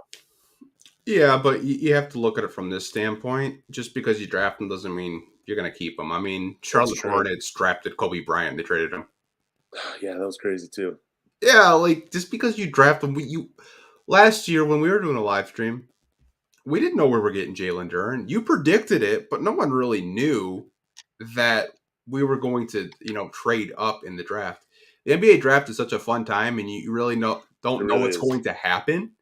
I wouldn't put it past Troy Weaver to, draft him and try to see what he can get from other teams to get assets, get a player that can contribute day one, get a player that maybe makes more sense for the Pistons long term, or get future draft pick assets. I think when we talk about Miller and Scoot, I think a lot of fans are like, you gotta take best player available. You can't go for fit. You know who drafts for fit? A team that drafts for fit and it's in the lottery every year? The Washington Wizards.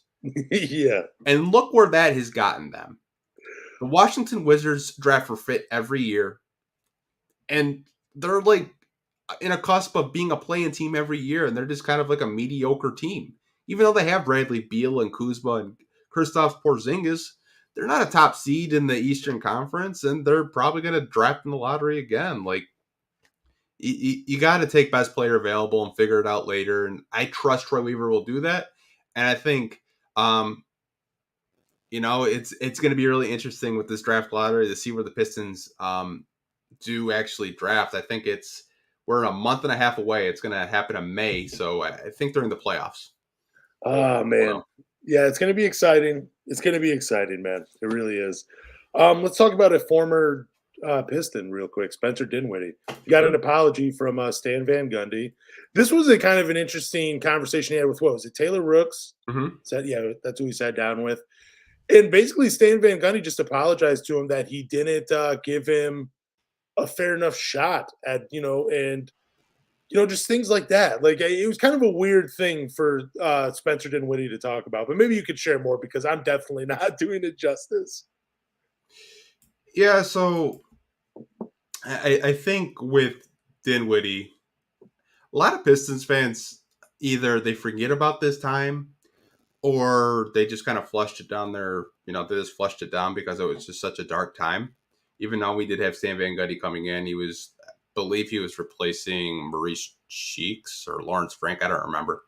But we draft Dinwiddie in the second round, and we just don't use him because we had John Lucas, Steve Blake, and he kind of talked about it on podcast with Taylor Rooks that he's just cooking these guys in practice and he just can't get any kind of time. He's like, I'm showing up to practice 2 hours early. I'm doing 2-a-days. I'm doing all this stuff. He's just like, I can't get any time. And I think Van Gundy reflected on it a lot since he's not coaching anymore. He's doing broadcasting. And he said that, he took him aside and said, hey, it was wrong of me to treat you the way that I treated you. I should have given you more of an opportunity in Detroit. And I think it takes a real man to, admit he was wrong. And I think a lot of Pistons fans knew that Dinwiddie had talent. I remember a game when everyone else was injured and Dinwiddie actually did really well against I believe it was the Miami Heat or the Washington Wizards, and he had a double-double. I think there was always potential and promise there. We just never really got to see it. And Van Gundy traded him for a guy I think he had maybe 3 or 4 years in the NBA and he's back in Europe. Oh, really? That's who was it? Who did he Cameron Barstow. Oh, I know who you're talking about. I remember that guy. Yeah, how good do you think those teams would have been if Spencer Dinwiddie had been here, if he had been the lead man? I mean, let's just look back at that for a second.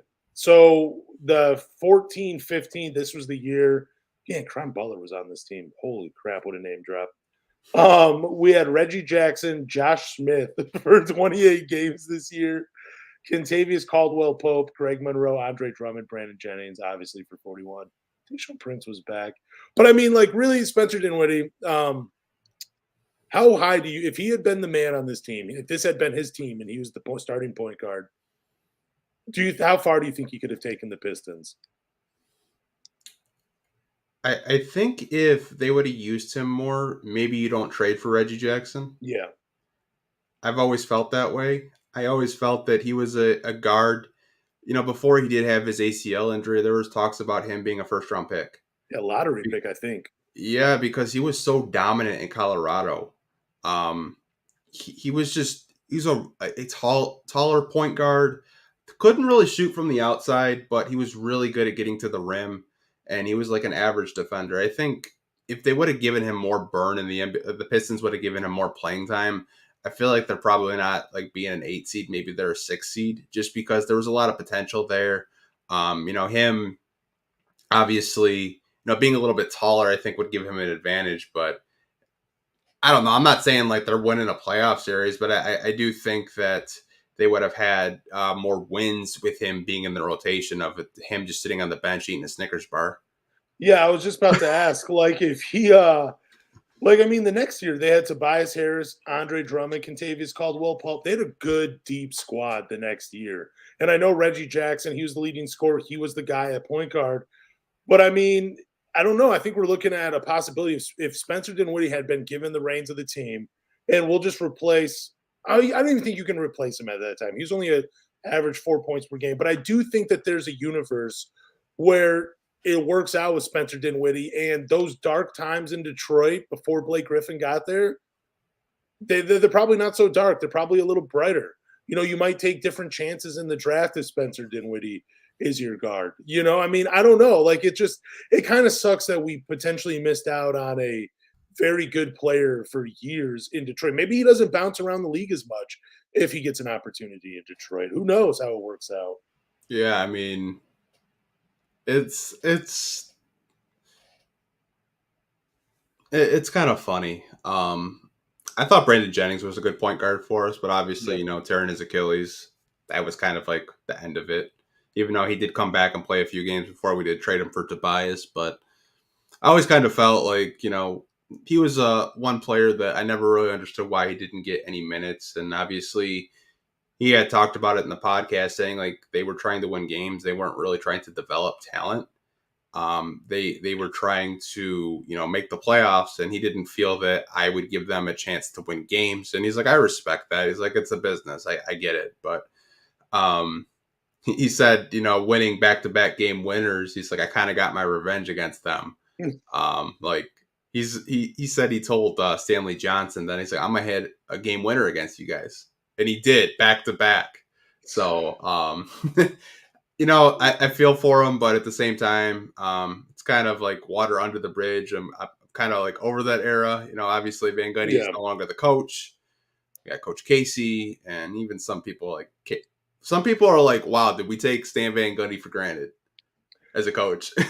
I mean, I think maybe as a coach we did, but as a GM, hell no. Like, he was bad as a GM. He was not good. I feel like he made so many decisions based on emotion.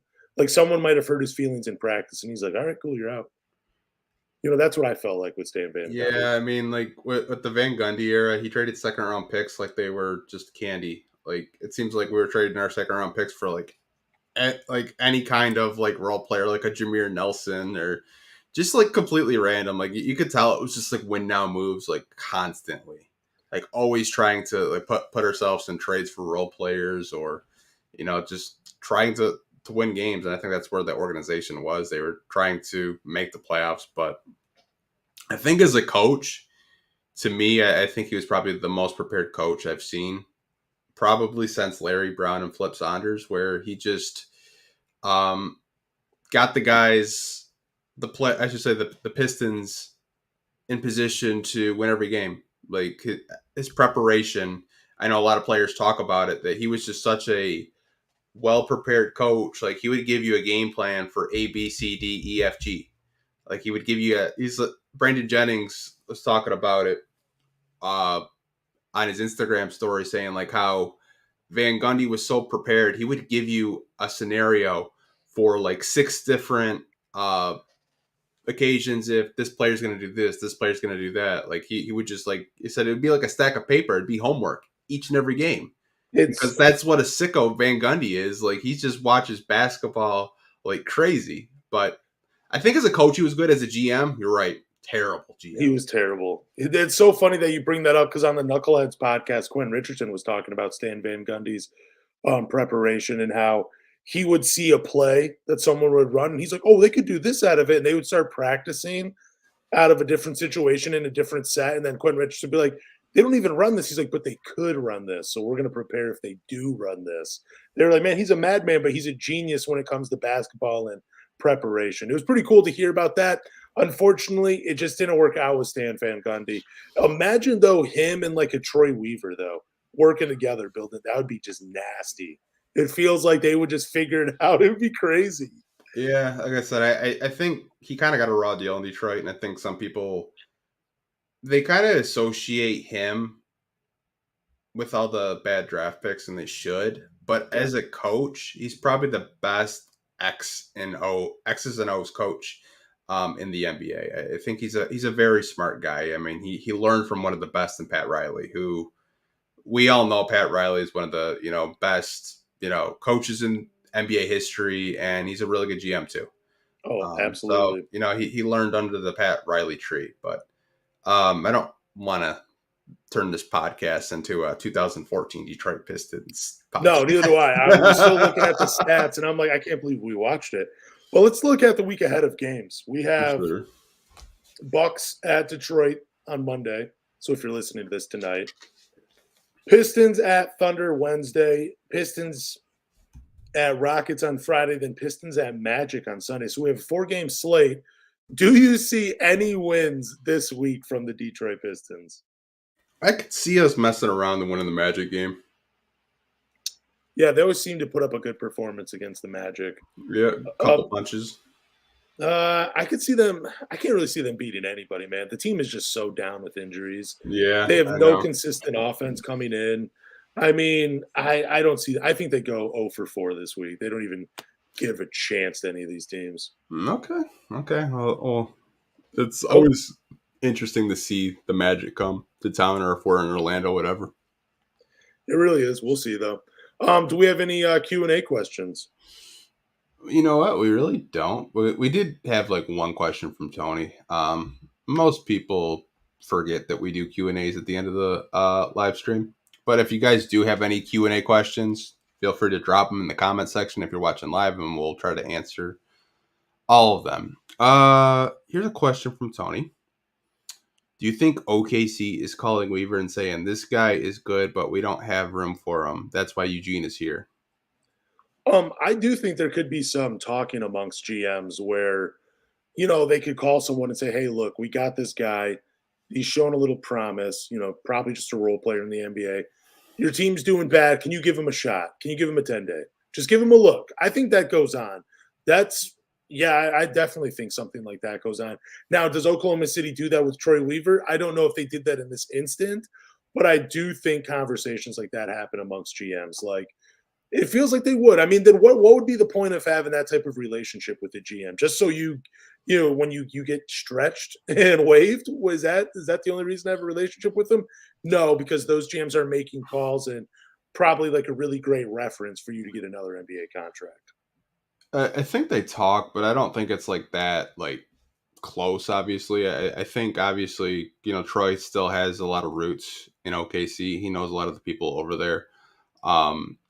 So I wasn't really surprised that we signed another OKC guy. Just like I wasn't surprised when we traded for Hamidou. I think a lot of people were comparing it to when Bob Quinn and Matt Patricia were here with signing all the former Patriot players. But I wouldn't go that far.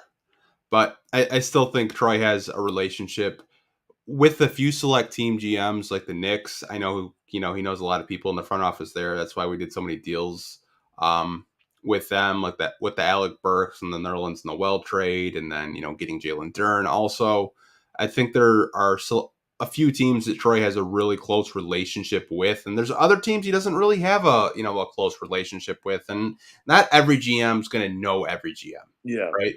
But you build trust through, talking about trades, talking about trading, said player. But, Presti could have said, I have this kid that you'll probably like, you should sign him to a 10-day if you have room.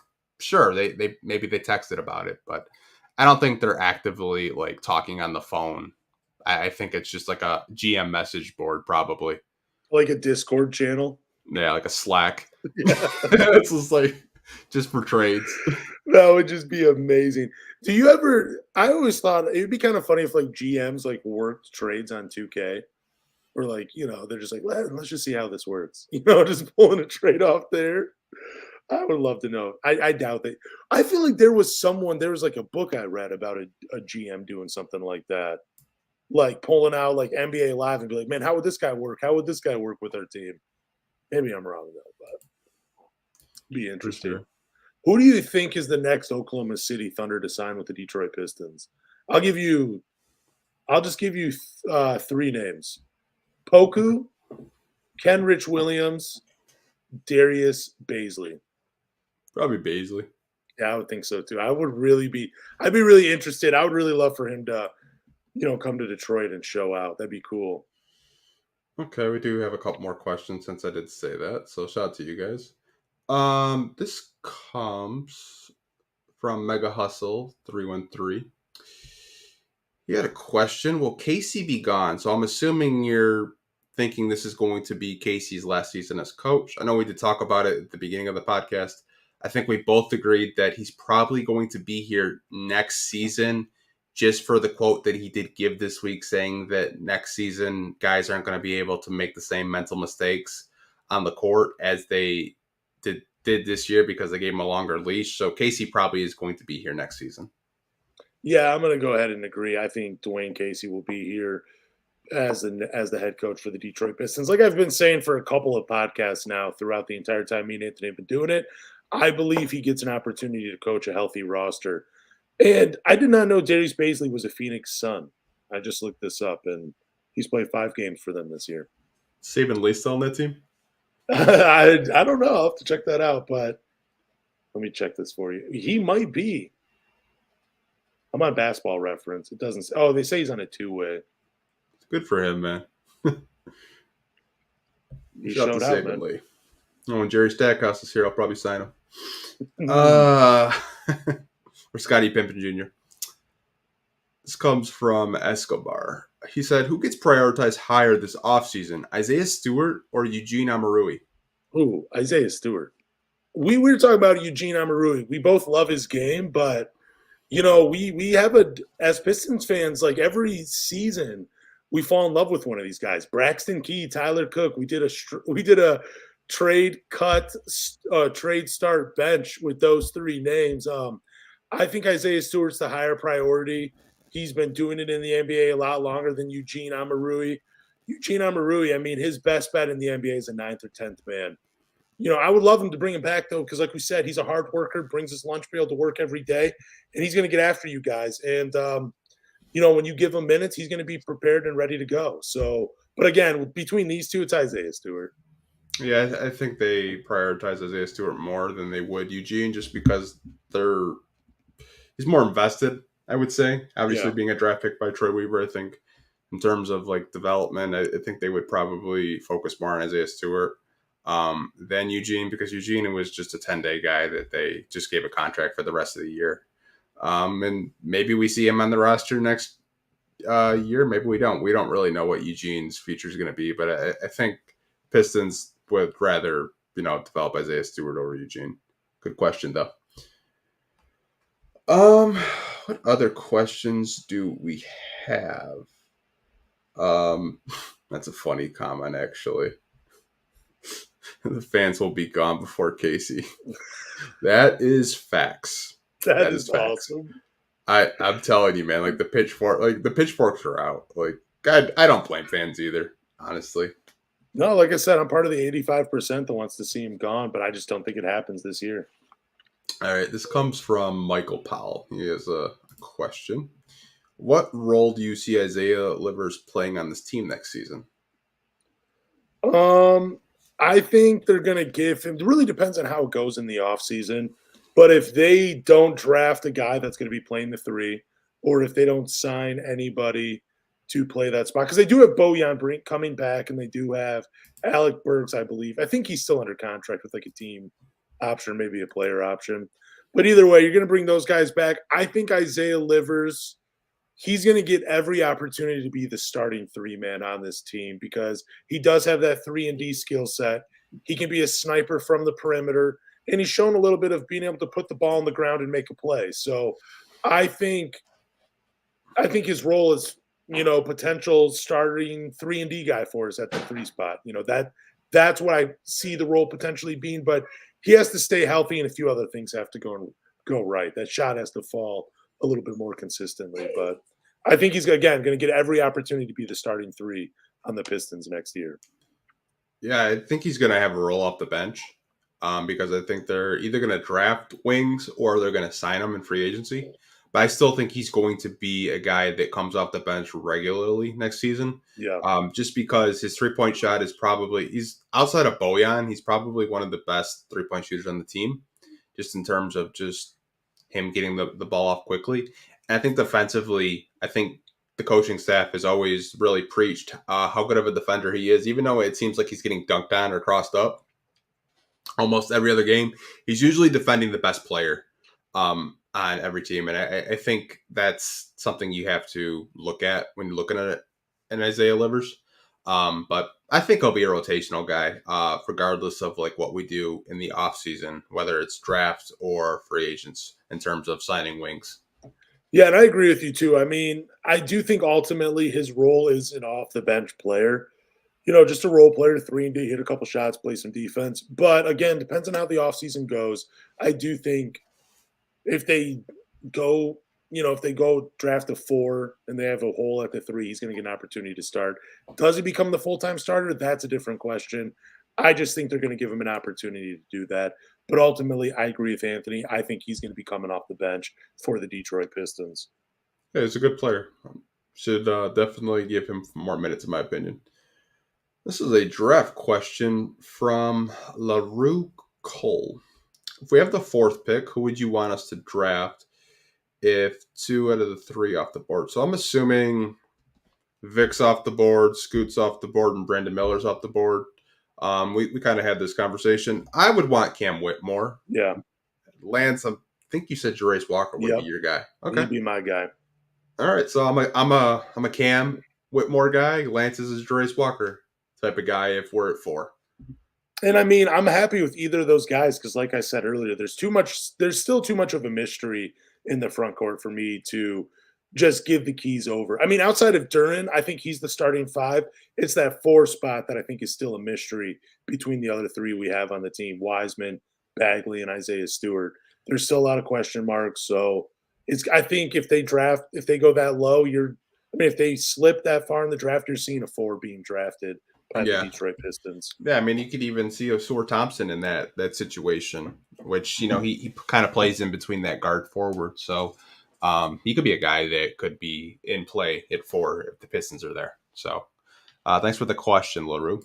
A question from my man Bravo. Shout out to Bravo, man. Question: would you trade or pick to the Spurs or get their pick and call them? Well, we can't trade the pick, Bravo. Can't trade or pick. It's protected, unfortunately. I'd love to trade the pick, but would you trade Scoot Henderson though for that same package? Keldon Johnson and their pick? Hell no. You don't like Keldon Johnson? Not that much. I like him, but I don't like. If I got Scoot, their pick and Keldon, no. Like I would need way more. What if it was the number 3 pick though? Even then, what am I doing? Like Keldon to me is like he's good, but like I don't think he's. I would need at least 2 picks in Keldon. Ooh. I think Scoot to them would just be a guard where, they could have a guard for the next 10 seasons. But I feel like Keldon Johnson's going to be a really good NBA player for like the next decade. Like we're going to look back at his career and we're like, did this dude had how many 20-point seasons in the NBA? I feel like we're going to look back and it's going to be like 6 or 8, just really good quality seasons from Keldon Johnson. I would be really inclined to take that pick, that package though from the San Antonio Spurs. I kind of like it. That's a good. I like that. It's not bad. So I do actually want to answer this question with Chris. Probably not, Chris. I will probably not be on Woodward Sports again. Has nothing to do with me not wanting to be on there. It's just things didn't really, I guess, work out for them and me when I was working down there. Not to say that I'm not cool with people down there, because I still am. I still talk to people down there on a regular basis. It's just they're more focused on football than they are basketball. And hey, that's them. That's why we have a podcast every week. That's why, me and Lance live stream every week so we can talk basketball and talk Pistons. Wish Woodward nothing but the best, but I probably won't talk Pistons. They have their own Woodward Pistons guys. They have Detroit Kool-Aid. They have Sean Murphy. They have my guy Jeff. You guys want to go watch them? Go for it. I support those guys, but I probably won't be a guest on Woodward Sports to talk Pistons again. I don't think I'd ever be a guest on anybody's podcast. I don't think I know enough, or I'm that. I don't think people like me enough to be a guest on another podcast. You're not that hated. No, I don't. I don't. It's more of an internal thing. I had a conversation with someone one time, and he says I come off as too much of a host, which is not a bad thing. I thought it was a positive comment, so it's whatever. Yeah. That's a question from Mark Wood. It's an Isaiah Stewart question. Why do people overvalue Beef Stew so much? An undersized power forward center that gets overpowered by most people, not to mention centers. If he could get his 3-point shooting going consistently, that's great. I think the reason why a lot of Pistons fans look at Isaiah Stewart and they value him so high is just the type of play style he plays with. He's a guy that plays really hard, and I think that resonates a lot with Detroit Pistons fans. And I can understand why they overvalue him. I think that's probably the biggest reason why that I can think of. Why do you think Pistons fans overvalue him so much? Oh, it's like you said, man. He just shows up every night. Like, he does not take a play off. If most NBA players had his mentality, everybody would be a Hall of Famer. Everybody would be a great player. It's just that he has the mentality, the work ethic, just doesn't have the skill or the athleticism to be one of those great guys. But he's going to be a legend in Detroit because we know at some point he's going to help this team win, whether it's with a shot or a block or taking a charge or just waving the towel on the bench. Isaiah Stewart is going to be here to stay. And I don't know. Do we overvalue Isaiah Stewart? Do you and I? Do people feel like we do it? Because I feel like we do a good job of talking about him fairly on this podcast. I don't think people think we do, but there's a select few on social media like Twitter and Instagram that kind of regard him as like this untouchable piece, and I can understand it. Like, he's their favorite player, and deservedly so. He's a very good player. He's a great guy. But I think the biggest reason is, like I said, he plays with that blue collar mentality that Pistons fans just love. I think fighting with LeBron James too, kind of like put him over the top with some Pistons fans because they still don't forget that when LeBron James just went like bonkers. Yeah, he went nuclear on the Pistons, just crazy. Yeah, for sure, man. Appreciate the question mark though. I think that's the biggest reason why Pistons fans do. I guess if you want to say overvalue him, it's because just his play style and what he did to LeBron, or tried to do to LeBron, I should say. Scared him, though. Scared him. Okay, we got another question from Kicking It with Chris. Do y'all want to see the Pistons have their identity? We had the bad boys going to work, but I think this Pistons need to do something different. Yeah, I don't know what that would be, though. I don't know what the... I don't know. I always see like the Pistons identity, not necessarily just like the bad boys or going to work, but they fall in line with a team game, a team identity. It's never just one player, leading the pack. It's when you think of the bad boys, it's Isaiah Thomas, Joe Dumars, Bill Laimbeer, Dennis Rodman. You can't talk about the bad boys without naming like 4 or 5 players. Same with the going to work squad. We say the best 5 alive all the time. So I think the same thing is happening with this Pistons team. We're going to just get a collective unit we can all root for. No one individual will be better than the rest. I mean, obviously that will happen because, Cade's going to get his accolades. So will I be. But for the most part, it is going to be a team game and beautiful basketball. So I think that's going to be the identity of this team. Yeah, so I heard Tayshaun Prince. I was watching an old YouTube video, and he said they took bits and pieces of the bad boys mentality and put it into the going to work Pistons. I think what this current Pistons group can do is take bits and pieces from the bad boys and the going to work crew and kind of have their own style. To Chris's point, I think the Pistons should still pay respect and try to take bits and pieces out of the bad boys and the going to work crew, but have their own identity at the same time, if that makes sense. I don't think you can follow people like Laimbeer and Mahorn were. If you're, Jalen Duren and Isaiah Stewart, you'll get thrown out of a game. I don't think you can play defense like the Golden Work crew. With Ben Wallace and Tayshaun Prince and Rip and Chauncey and Rasheed, I don't think you can play defense like that in the NBA now because it's so offensive driven that an offensive player gets a foul if you breathe on them. But I think there's bits and pieces of ball movement that the Golden Work crew had with under Larry Brown, just the togetherness that the bad boys had, going to Celtics games when they got knocked out, studying the Celtics. I think there's, pieces that you can take from both championship teams and try to mold it into your own success. And I think that's what we saw. Cade, Isaiah Stewart and Killian Hayes and Coach Casey were at the Celtics playoff game last year. I think you always want to pay respect to those champions that did become before you or whatever. But I think you shouldn't get away from like what made them champions. I think if you kind of do that and you kind of want to have like let's say you want to copy off the Warriors, like you can't copy off the Warriors because you don't have Steph Curry, Yep. and Klay Thompson, and Draymond Green. I think the way the Pistons, get back to the playoffs and win playoff games is, taking bits and pieces out of those championship teams and trying to implement into what they currently have now. I think one of the big things is going to be sacrifice. When we were listening to Rip Hamilton talk about Rasheed, how, he could take guys in the double team or take someone one-on-one, but he would give up that great shot or that good shot for an even better shot. And that's what I'm talking about. Like that type of sacrifice, guys sacrificing the individual numbers for the greater good of the team. I see that happening with this team, man. I really do. For sure. Thanks for the question, Chris. We do appreciate that for sure. And we got a lot of questions ever since I said, oh man, we're just going through them. This will be a real quick one. It comes from Ryan. I got to give a shout out to Ryan, man. Ryan is on every podcast every week, one of the first guys in, and he watches it throughout the podcast. So shout out to Ryan. Appreciate you, brother, for supporting the podcast, even since, we launched it.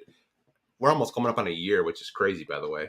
Yeah, that is nuts. A year will be in a couple of months, but his question is the teal jersey wasted on this season, or could they have it next year?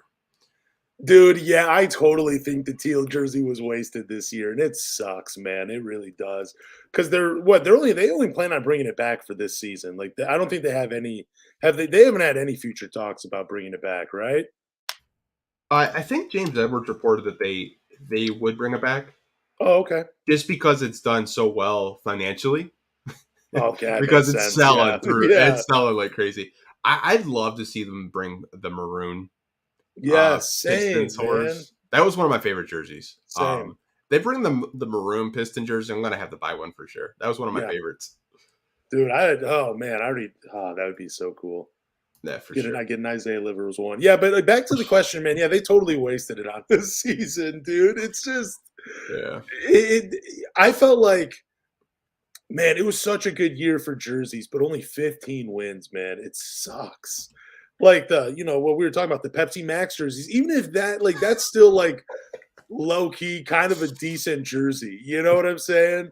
But the St. Celia ones, those ones are incredible. The teal jerseys coming back. It was just such a wasted year for the alternate jerseys, man. It was, man, I wish we had more wins with those. For sure. So before we do answer more questions, because we're just getting more people watching coming into the live stream, I have to go to the bathroom real quick because my dumb ass drank 3 cups of coffee and drank 2 bottles of water before coming on this podcast. And we've almost been live for 2 hours. So I will be right back. But I will put this question for you to answer because I think this is a really good question. It's a draft question for Maurice. So you can take it. Ooh. Would you trade Scoot for both the Magic's picks this year? Where are they supposed to be drafting right now? That's what I want to know. But I don't know, man. Like, I've talked about this plenty of times. I love the backcourt right now of Jaden Ivey and Cade Cunningham. I trust those two, unless there's an injury happening, like hopefully Cade's healthy next year. But I trust those two to be very good in Detroit. So I don't want to mess that up. I'm confident in those two. So, yeah, I might trade Scoot for 2 picks from the Magic this year. Like, that would be hard for me to pass up just because the Detroit Pistons do have a lot of holes all over this team. So I wouldn't mind more draft picks to try to fill those holes. That's it. That really is it just for me. Like, Scoot Henderson, phenomenal player. I don't buy the generational stuff. I've said that before. But the reason I would go, even in the draft, like I would take Brandon Miller over Scoot, is just because, I trust Cade Cunningham and Jaden Ivey to be good in Detroit. That's it. Yeah, I think this question's interesting, but I don't think the Magic do it. Honestly. Like, they might do it for 1 pick, but I don't think they do it for 2 picks. But that's just me. I think they could come out of the draft with like 2 more pieces to kind of help them, compete more. Well, man, they have holes at guard though. At that point guard, I know Markelle Fultz has been balling out lately, but he's a question mark because of injuries too. Yeah. It's definitely it's an interesting question. I just think they have Jalen Suggs, they have Markelle Fultz. I think they look more wing heavy in this draft. Like I could see like an Amin Thompson working out for them, or a Jarace Walker, or even a Cam Whitmore, for example, just because I think they don't really know what's going to happen with Jonathan Isaac and his injury history. He got injured again, even coming back from I don't even know what injury he had. I can't even keep up with the kid. Feel bad for him. Seems like every time I watch him, he gets injured. But I mean, the Magic could just like surprise people and package both of those picks and trade for like a star. Yeah, that'd be interesting. Because they're having a hell of a season, man. Their rebuild went by like quick. Like we were talking about, hey, the Pistons are above the Magic in the rebuild. Damn, we were wrong. Well, Magic had more. They had more to kind of throw around, though. They had Vucevic, that netted them a lot. Wendell Carter and a few first-round draft picks. The Pistons didn't have anything like that. They were just trying to clear cap space, like Blake Griffin, Andre Drummond. Teams knew we were trying to move on from them, so it was harder for Troy Weaver to get this rebuild going. Yeah, but I do remember Pistons fans saying that we were ahead of them in the rebuild, but. Like you said, they had more pieces. They had like Aaron Gordon, Vucevic to actually trade. We had Luke Kennard. Kind of tells you how, when you start from scratch, it's a little bit harder. Here's a question from SJ. I do see him in our live streams as well a lot. Do you think the Pistons will bring back our draft and stash pick, Visa and Persida to fill the roster spot this year and save some money to spend in 2024 for Brown?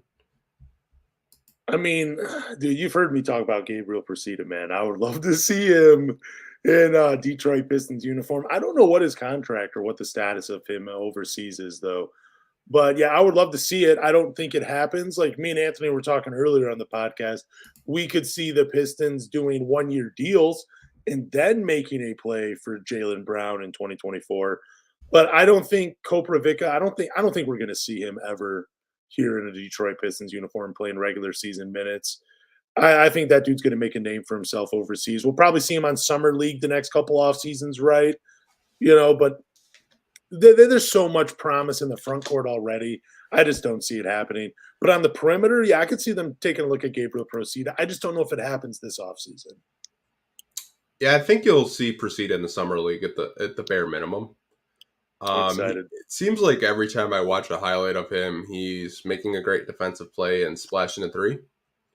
I think he could be a player that I know we talked about it before. He could be a player that Bojan kind of takes under his wing, obviously being an international guy, European guy. He can play between a shooting guard and a small forward. Has really good size, super athletic. I mean, you look him up, you guys. This guy can dunk, like not just like a casual dunk, like actually could like probably compete in a dunk contest dunk. Like he's a very sneaky good athlete. I could see him making the roster if the Pistons do want to save some money cap space wise, though. In terms of your question, SJ, I don't think we'll see Kropovica, but I could see us signing Persida to a rookie deal. It'd probably be like $1 million or $2 million to have him on the roster. I do think the Pistons will try to put themselves in position to sign a Jaylen Brown in 2024, but I don't know if Jaylen Brown wants to come to Detroit. Obviously, he doesn't like being in Boston because Boston is a very racist city, apparently. Who knew? But I hope the Pistons can make a splash for Brown. That'd be huge. That'd be cool. But Gabriel Persida, like I said, Pistons are going to be in contention. They just need someone to push them over the top. Gabriel Persida comes off the plane wearing his country's flag as a cape to save the Detroit Pistons and help us win that championship. That is my vision for him. For sure. Man, before we answer another question, dude, I had a dream that the Denver Nuggets traded for Luka Doncic. Whoa. With And it was Luka Doncic and Nikola Jokic. do you think that that Luka would agree to go to Denver or Nikola would agree to go to Dallas? I think he would go to the Denver just because it hasn't worked out. I don't know if it's gonna happen. That was just a dream I had. They got like Jamal Murray and a bunch of people. Like they just like freaking like sold the farm for Luka and Nikola Jokic together. That's crazy. But Dude, like that would be such a fun duo to watch, though. oh, dude, it'd be terrible defensively, but it'd be so much fun offensively. But the reason I asked that is because like when LeBron went to Miami, they were like, it's not his team. Like if he wanted to be his team, he should have told Dwayne Wade to come to Cleveland. And I'm thinking like, I wonder if we get that same conversation if that trade actually did happen. I feel like Cuban would do that in a heartbeat, but I don't think Denver would trade him. Oh no, I don't think either of those teams would trade their stars though. I don't know, man. Dallas is looking bleak. That's He because might want out.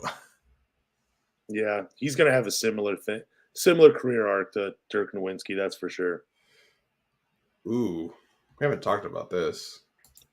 How long do y'all give it before they start calling for Troy's job because we can't get a high lottery team next season? So I think he's asking like when do we start, getting impatient with being in the lottery every year? People were talking about this on Twitter a little bit. They were talking about rebuilds. That rebuild shouldn't take this long. But as we just mentioned a couple of minutes ago, the Pistons were in a tough situation. You know, they had Andre Drummond, they had Blake Griffin, who was definitely way past his prime at that point. They were strapped, man. Like, I mean, they were starting over from complete scratch, really. And I think this injury by Cade has really set the team back for at least another year. But I don't know. For me personally, how long would I give it before I start calling for Troy to job?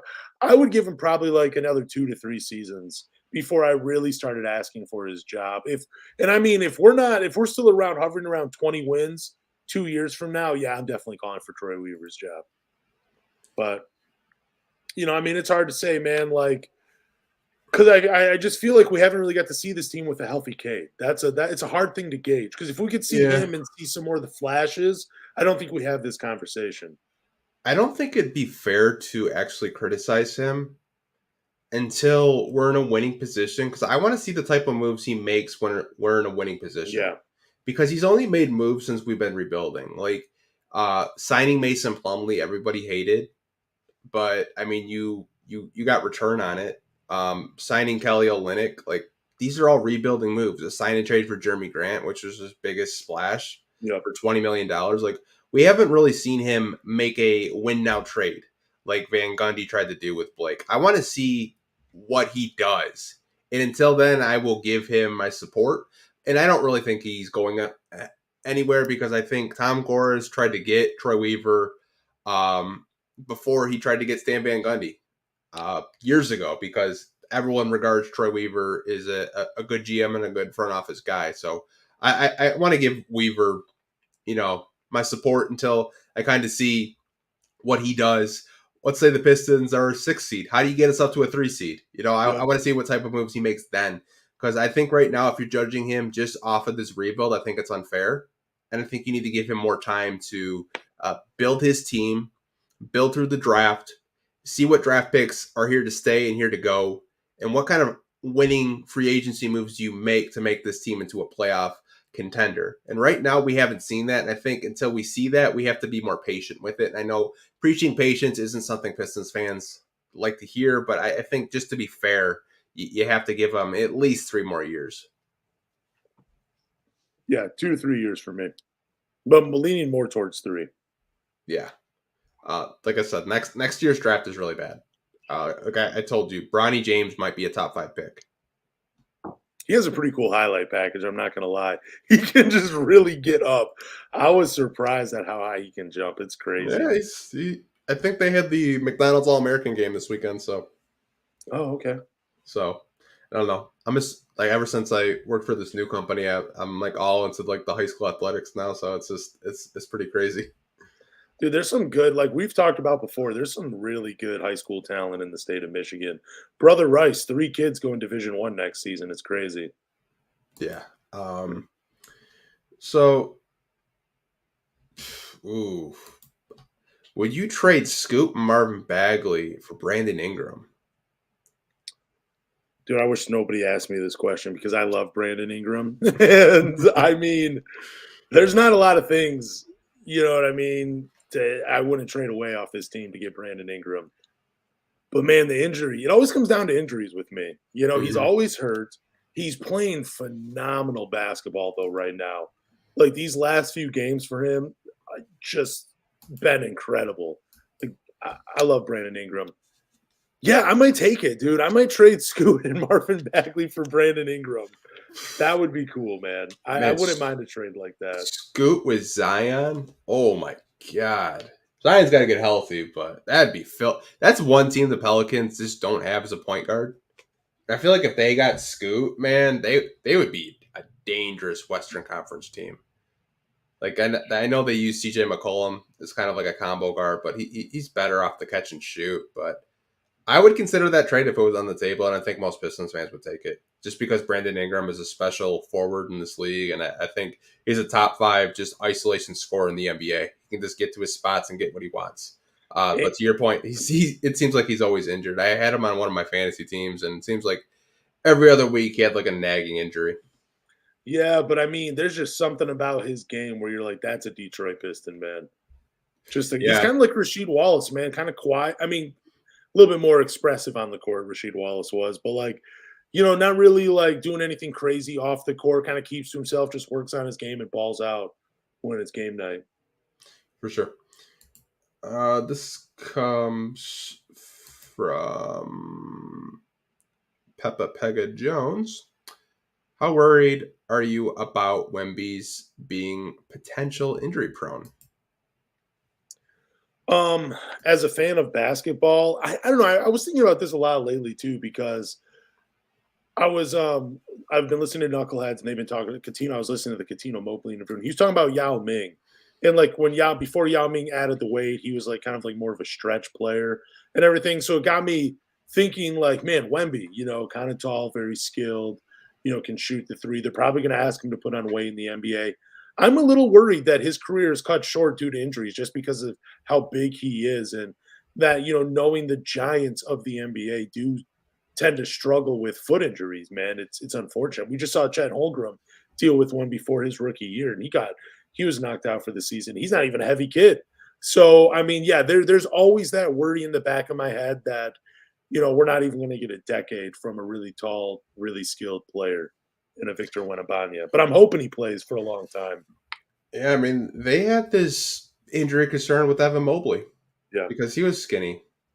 They had the same injury concern with Chet. Obviously, Chet does get injured, and he's been kind of tweeting some cryptic stuff that he's actually cleared to play, and OKC isn't playing him, which is kind of suspect because they're not bad enough to get in the lottery. But I'm not really concerned about it. I think injuries are a part of the game, but I do think, you know, fans, you know, and just NBA executives have the same questions you guys do. Can this guy put on weight so he's not so frail? Because, you know, Victor Wembanyama is 7'4", and he's not even, I think he's 230 pounds, which I think if he was like closer to 250, I'd feel a little bit more comfortable.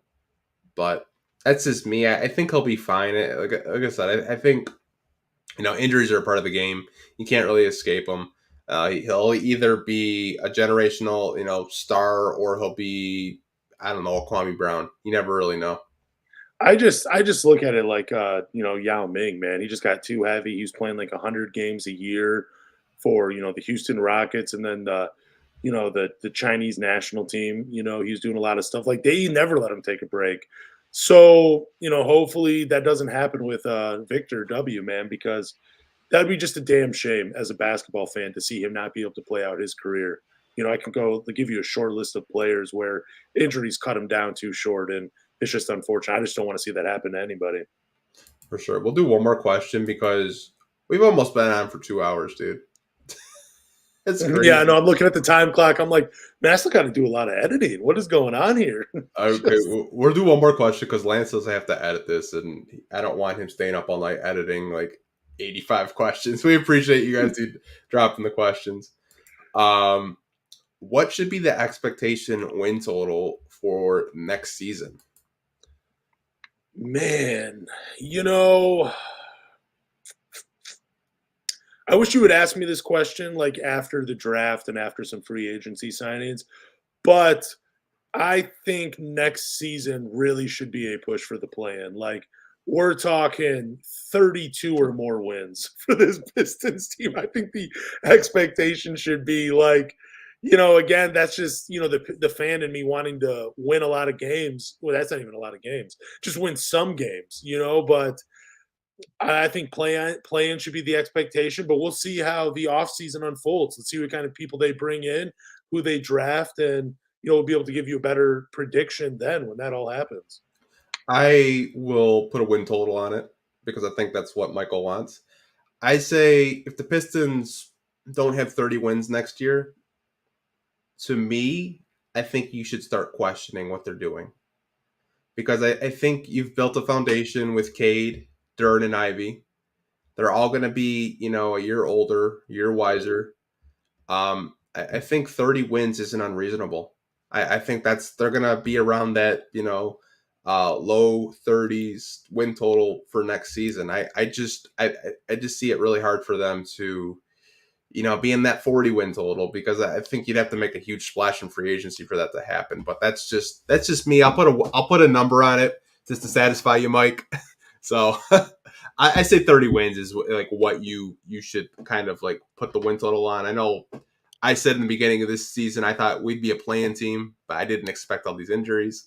So I think 30 wins is acceptable. Yeah, I said 28 would be the high for this team this year, 28 wins, but weren't even close. But yeah, I'd say 30 to 32 wins should be the expectation. Okay, I'll add one more question because freaking Banks is, or Chris, it's not to him. Better moves, Brad Holmes or Troy Weaver? Woo, that is a good question. I mean, I think if you were to ask any other Detroit sports fans, they're loving Brad Holmes' moves, man. I mean, they are, man, I don't even really follow. I mean, I love football. It's a great sport, but I've been kind of out of it these past 2 off seasons. But man, I'm just hearing so much noise come from Brad Holmes. I don't know the significance of those picks or of those players yet because we're going to see how the season unfolds. But, man, I think Brad Holmes is just winning that race just by a little bit. But Troy Weaver, man, he's made some good moves, man. He's hit the nail on the head on a couple of these draft picks so far. So it's a tight race, but I'll give the edge to Brad Holmes. Yeah, I think it's Brad Holmes, and it's not even close. Oh, okay.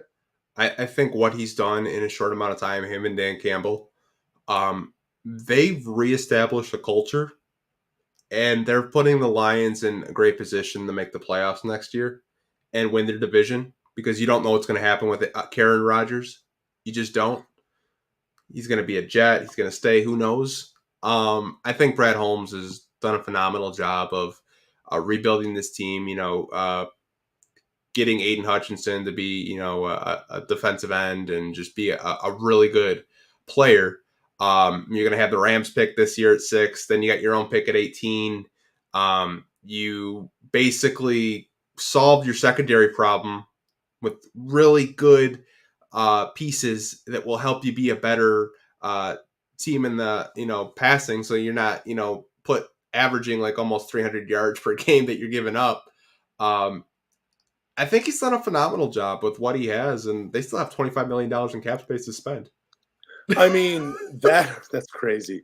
I mean, you go back to the Matthew Stafford trade, it's kind of remarkable how it's worked out for the Lions. You got a solid bridge quarterback in Jared Goff, who might actually have a longer tenure with the Detroit Lions than Matthew Stafford has with the Rams. I know Matthew Stafford got the Super Bowl. We were all excited for it.